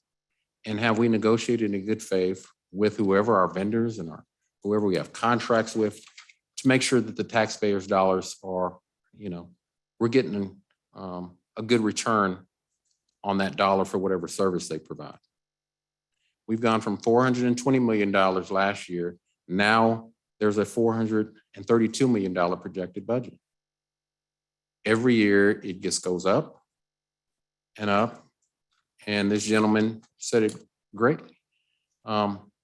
We've given the farm away to a lot of big box, multi-million-dollar corporations with incentives and BPU giveaways on the backs of working families and small businesses. And I hate to say it, but that has to stop. We've got to broaden our tax base by really investing in the disinvested areas and bringing the type of residentials and rooftops and small business to expand our tax base. We've got to put a pressure point on this tax burden.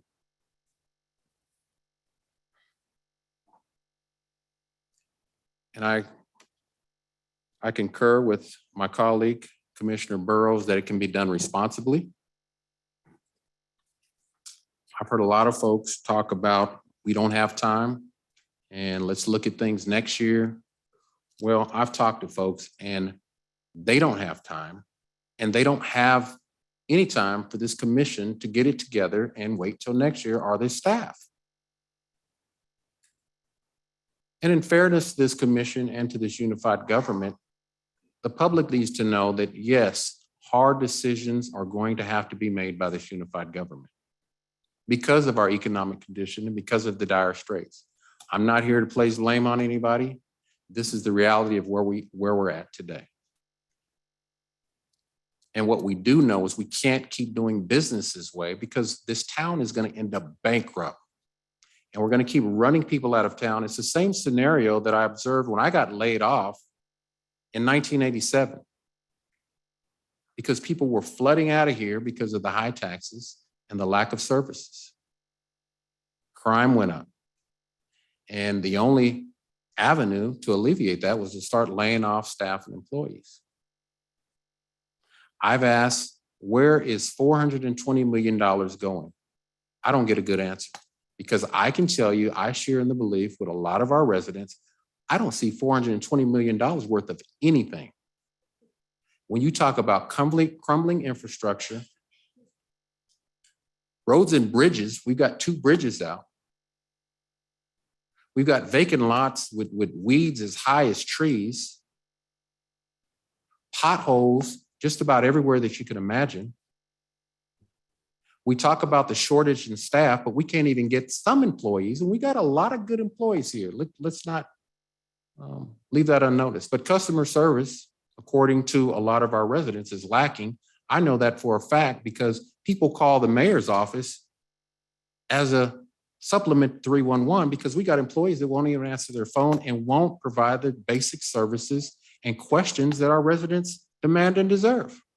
So customer service is lacking. So my question is when you look at $420 million and another $432 million going into next year, I think we can do better with our money. We've got to demand better. There has to be better accountability. I do agree. I think it was brought up. I believe that when you look at middle management and above, I think we're top heavy. That was brought up by one of our residents. I don't disagree with that. But we've got to find a way to responsibly cut costs. And I'm going to go back to what I said when I said that the community needs to take note of our economic condition where we are. When this commission makes those hard decisions, you're going to have to support those hard decisions that this commission makes, because where we are financially is not sustainable. And there are some things that this community needs to work with this commission and then its staff to find out, number one, what are the essential services that you do want to fund? And what are the things that we can live without until we can get a grip and stabilize the financial health of our unified government? And that has to be coupled with finding ways to cut costs internally by our administration, finding ways to operate more efficiently. I don't know, do we use technology? There's a lot of ways to do those types of things. But we all know that we can't expect a different result if we keep doing the same things. And we keep doing the same thing over and over.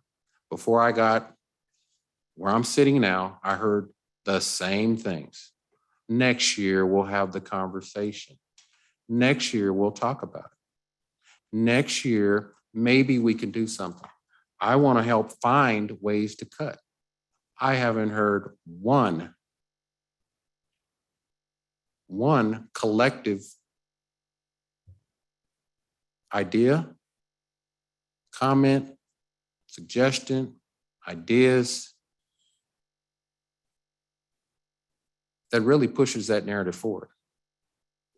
Where do we start having that conversation? We are late in this budget cycle. I hear a lot about what we need to do, what we should do, but I don't see a lot of us doing that. And we can't totally keep relying on staff to make decisions for this elected body.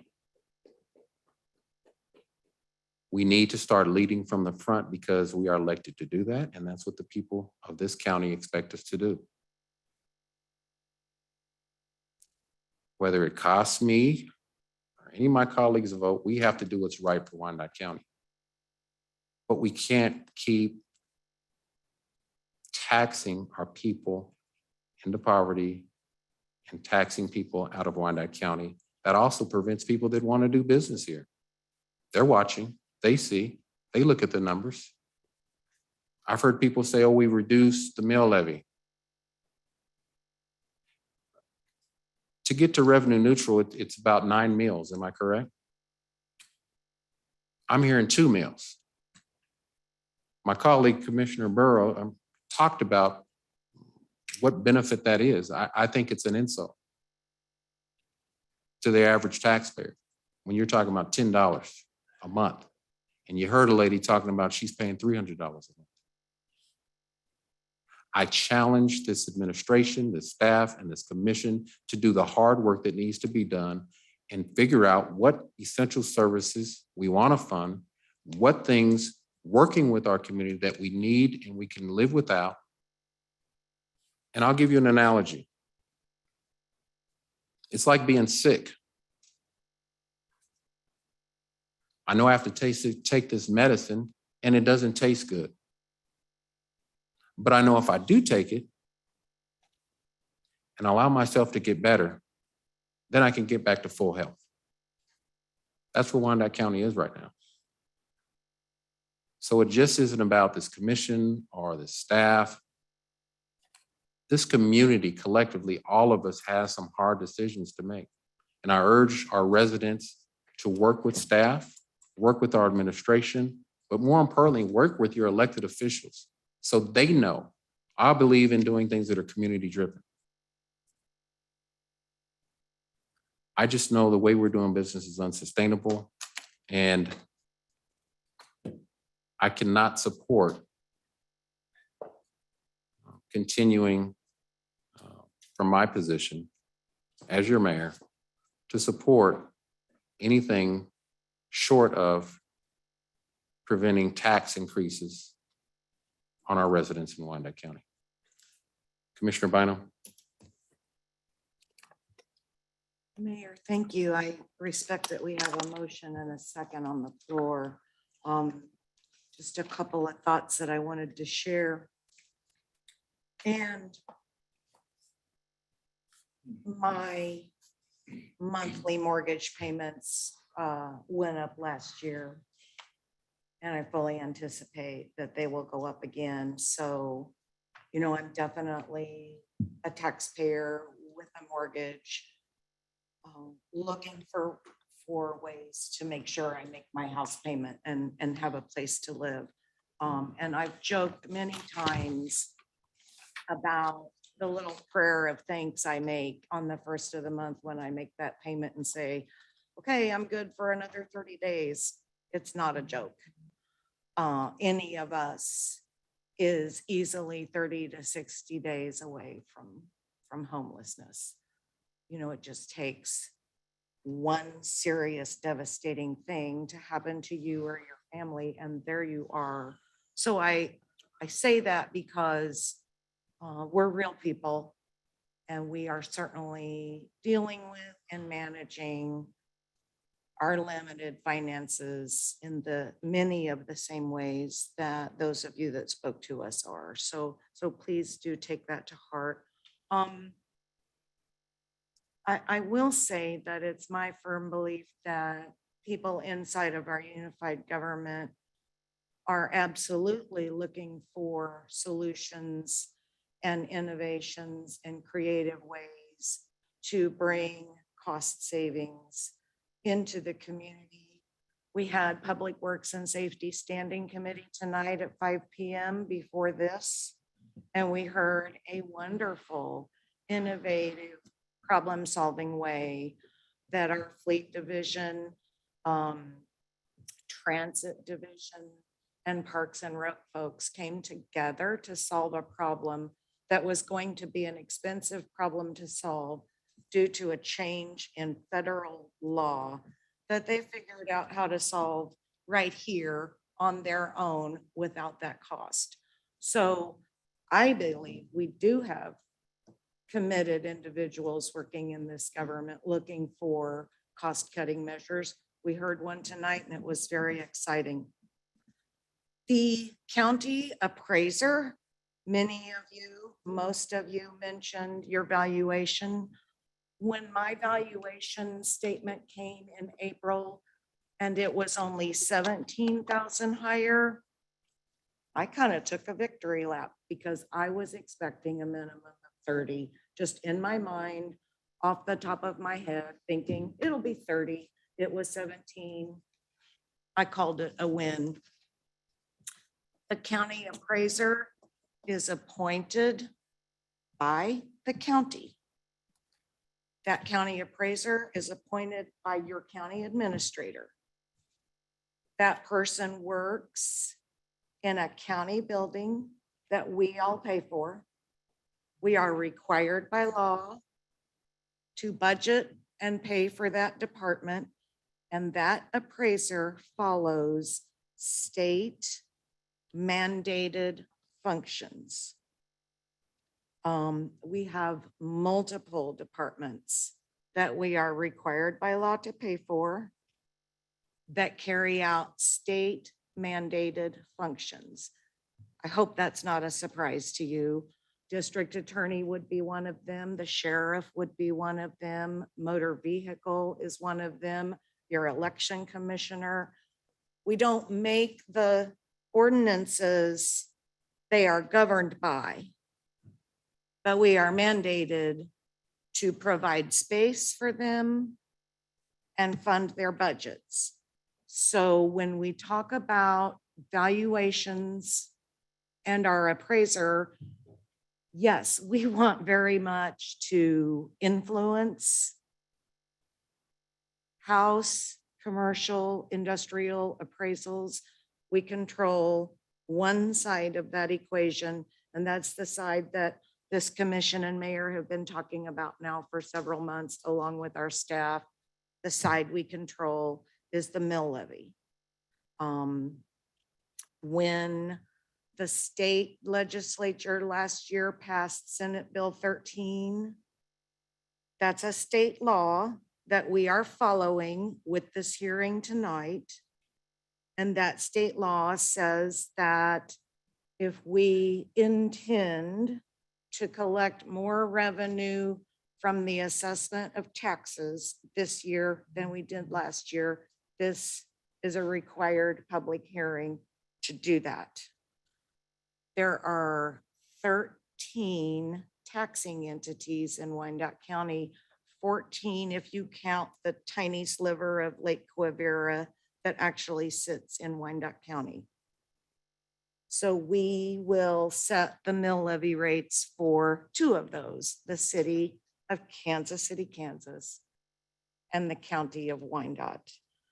We have been provided the intent to exceed revenue neutral for every single one of those 13 taxing entities, including ours.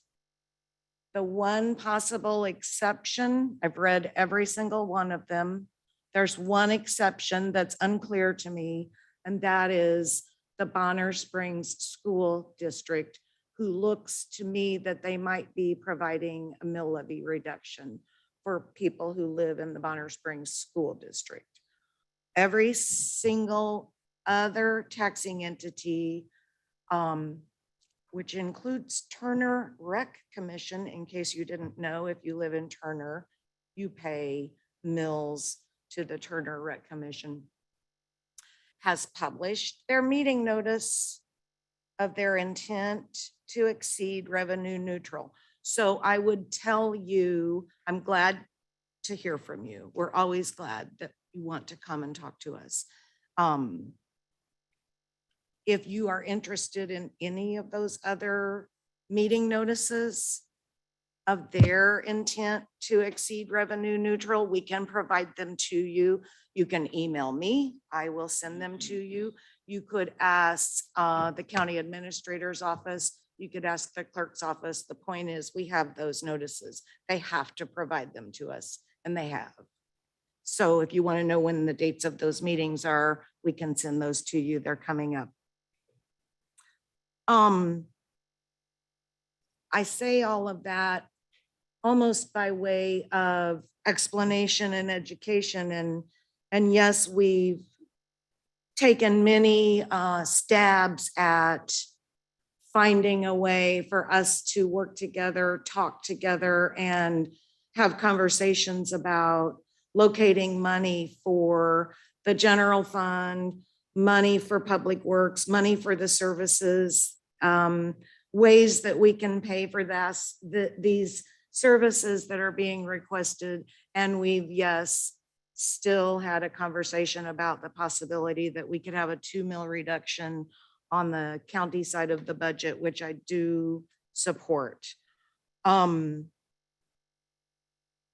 wanted to ask for a couple of things from our administrator and corresponding staff. We have mentioned here tonight our special funds that do have balances in them. We've had conversations on more than one occasion about, can we sweep those funds? Those funds are also governed by state law, and there's limits on what you can and can't do with the money in those funds. So my request, Mayor, would be that it doesn't have to be immediate, but I think it's important for the community to understand. I'd like an information session on every single special fund we have. We've had those before, but I want one again because I think it merits understanding. Every single special fund, what it can be used for, what it cannot be used for. I would like a special session, if you will, on every single element that encompasses our debt. We speak about a very large dollar amount. When we reference our debt, I believe that dollar amount we're referencing includes the debt of the Board of Public Utilities. That's fine. We do own that utility. It's a municipally owned utility. I just want us to have an information session where we bring forward what makes up that debt. I would also like an analysis of every incentive we've provided on a development project over the last decade, and what is the performance, good or bad, of those incentives that we've provided. I want to make good decisions as well. I want to be able to strive for a level of tax relief in the way that this body can provide it, which is with the mill levy and looking for cost-cutting measures.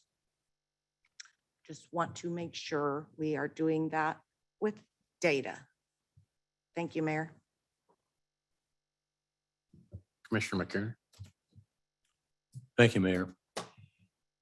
While it is true that the unified government could bring in more money next year than this year, the price that the unified government is paying for labor, goods, and services is going up by a substantial, if not greater amount. I frankly believe our employees are busting their butts to provide the services that our citizens want. And unless and until I am shown otherwise, I hesitate to make cuts where there are so many unmet needs.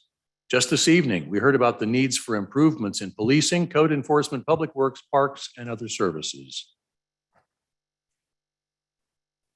Although I haven't been here for as many budgets as Commissioner Kane has, I've been here for a fair number of them. And in my very first budget, I made the statement that I had no doubt that there is inefficiency in the operation of the unified government. I also said that I had no doubt that for every $1 of inefficiency we uncover, there are $2 of real but unmet needs that should be funded for the benefit of our citizens. I stand by that statement because I have not yet been shown otherwise. I will consider mill rate reductions on both the city and county side of the budget, with the understanding that those reductions may necessarily result in the reduction of services provided to our citizens. Additionally, I will consider mill rate reductions greater than the 2 mills we've discussed up to this point, but I will not vote for the revenue neutral rate. Thank you, Mayor. Commissioner Morales. Thank you, Mr. Mayor.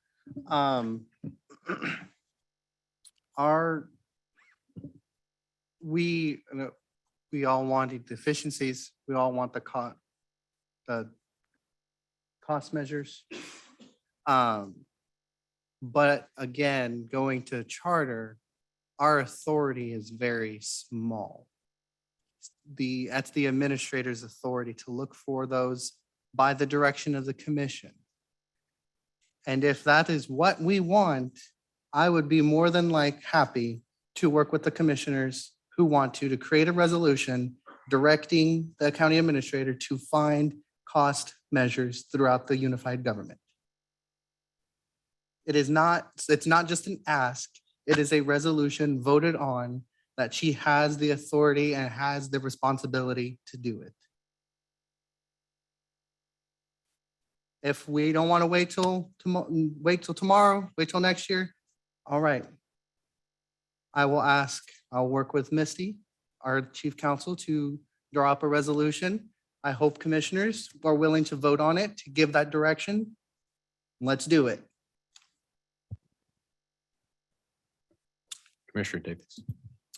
I do want to recognize that a motion was made and seconded, so I am not going to delay because I understand the hour here.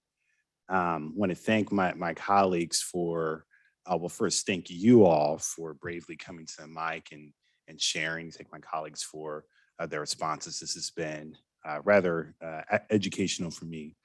I hear you all on the heavy burden of taxes. No question about it.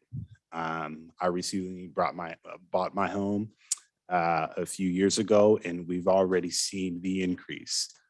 And you know, I'm not a senior citizen. I'm not disabled, and I'm not on a fixed income, so I understand my privilege within this conversation. And I am with you all in that we need to find a solution so that it is manageable. I also hear the demand for potholes to be filled, street bumps, guardrails, more amenities. I think everyone wants a rec center, and all of those things cost money. And so I do not say all of those things to say that your plight and the things that you're going through on a real month-to-month basis is not real, because it is. But you also deserve, right, those better services. You also deserve, right, those amenities. And so it is my job to try to balance those two things, which is not easy.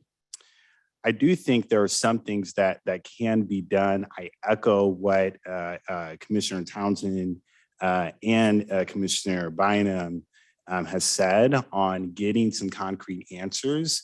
I don't know if they're having this particular conversation on the school boards.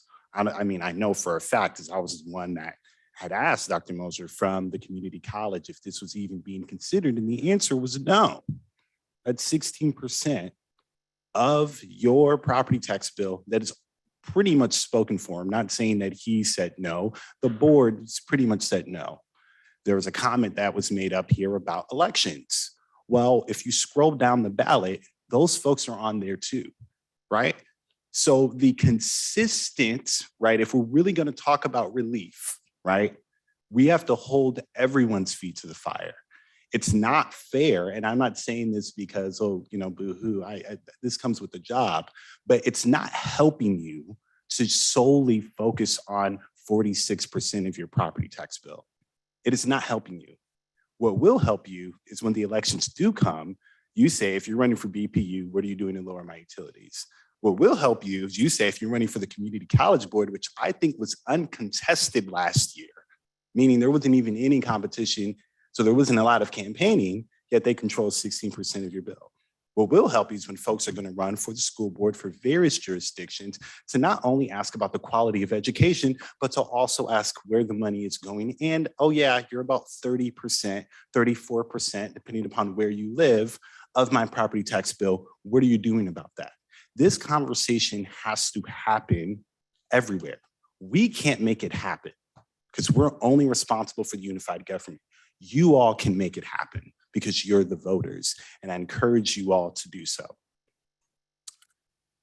I echo all of the requests for the special sessions and all the information that Commissioner Bynum is asking for, and I feel like since we're asking, I will echo, we can't keep talking about expenses while also not talking about revenue.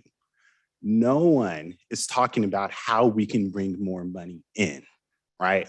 If you're right in a home and you're able-bodied, you're able to work and you can get a new job and make more money, why not do that? Right?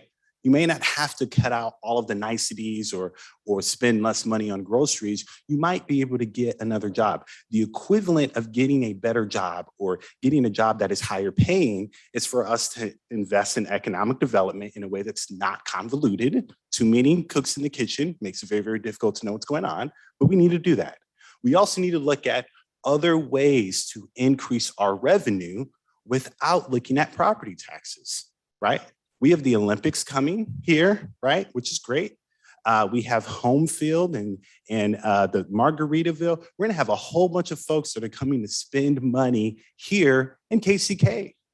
Why don't we capitalize off of that? Why don't we look at the transient guest sales tax and look at an increase so that we can offset some of the tax burden for you all as property tax owners and on all of us, so that we can make those strategic investments and give some relief at the same time. We talk too much on this dais about expenses and not enough about revenue. We have to have both conversations. If not, we are doing you all a disservice. If I'm not mistaken, there's a bill at the state level, the Homestead, I think it's a Refund Act, a refund bill. I would encourage you all to talk to your state legislator about what the state can do. If I'm not mistaken, there was a bill that was passed that caps it. I think if your home is $350,000 or less, if you're making a certain amount of money for a certain age, you can actually get a property tax rebate from the state of Kansas. So there are some things that can be done, right? And I just want to put that out there, and my apologies if all of my information is not correct. I am on record for incremental and strategic tax relief. So I am for a 2 mil reduction. We need to have a conversation with our appraiser about assessed value. We do have a new appraiser, and so I look forward to having that conversation.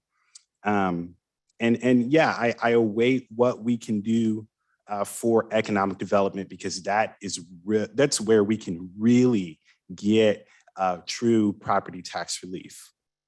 When it comes to the warming shelter, I echo what a lot of our nonprofits and social service providers have said. I think we here, the unified government, need to decide what we want to do. If we're going to own the warming shelter, let's do that. Let's commit the money, let's commit the staff, let's do that. If we're going to partner, let's do that. But I think to not do anything and to not have the conversation at all, or to only have the conversation behind closed doors, has not been helpful. And we need to get a clear direction. I don't know if that clear direction means the Reardon Center. I know there's a lot of politics behind that, but I think we should do something. I am for us being a compassionate community and not leaving people out in the cold to die. I will stand on that. I do believe that the great work that was done with the warming shelter can be replicated and expanded so that we can get folks off the street. Currently within the budget, there's almost $300,000 that's dedicated to the Reardon Center. Don't know why that money would be dedicated there, but perhaps we can use that money to actually solving homelessness, and we can get something in perpetuity for the warming shelter. Thank you, Mayor. Thank you. Any other comments? I believe there's a motion and a second on the floor. Any further discussion?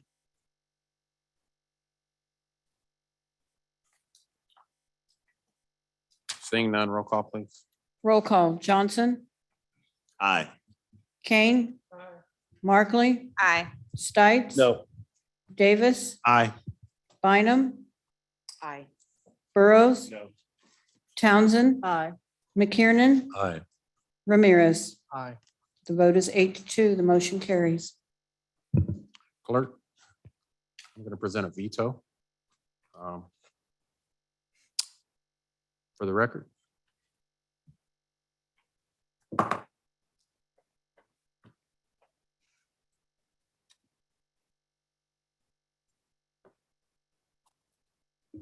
Mayor, this is Misty Brown, Chief Counsel. Are you saying you are vetoing this item that just was passed? Yes, ma'am. And I do not know if there's a legal question to me to address, but I would say that in preparation, we do not see a lot of vetoes of this, but Charter Ordinance 114 and also Ordinary Ordinance 281 does set out the mayoral powers for vetoes. In essence, the mayor does have power to veto something other than a charter ordinance or an administrative ordinance that does not involve policy making. When looking at this item tonight, this appears to be a policy-making decision in that it does attempt to set the policy of the unified government regarding the mill rates that could possibly occur next year. And we did have a public hearing on the item, so a veto is proper in this instance. And in essence, there could be an override of the veto, which would take 7 votes of the commission to overturn the mayoral veto.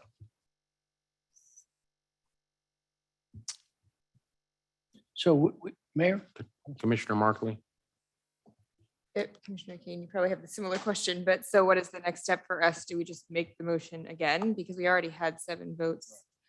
There would be, the next step, if the commission wished to override, would be a motion to override the veto. Markley moved to override the veto. Commissioner Mike Kane, 5th District, second. Okay, there is a motion to override the mayor's veto and a second. Clerk, roll call. Roll call. Johnson, Aye. Kane, Aye. Markley, Aye. Stites. No. Davis, Aye. Bynum, Aye. Burrows, No. Townsend, McKiernan, Aye. Ramirez. Aye. The vote is H2. The motion carries.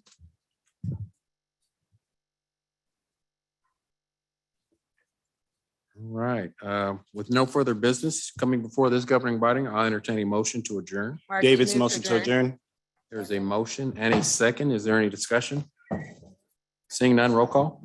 Roll call. Johnson, Aye. Kane, Markley, Aye. Stites, Davis, Aye. Bynum, Aye. Burrows, Townsend, McKiernan, Aye. Aye. Ramirez. Aye. The vote is 10-0. The motion carries.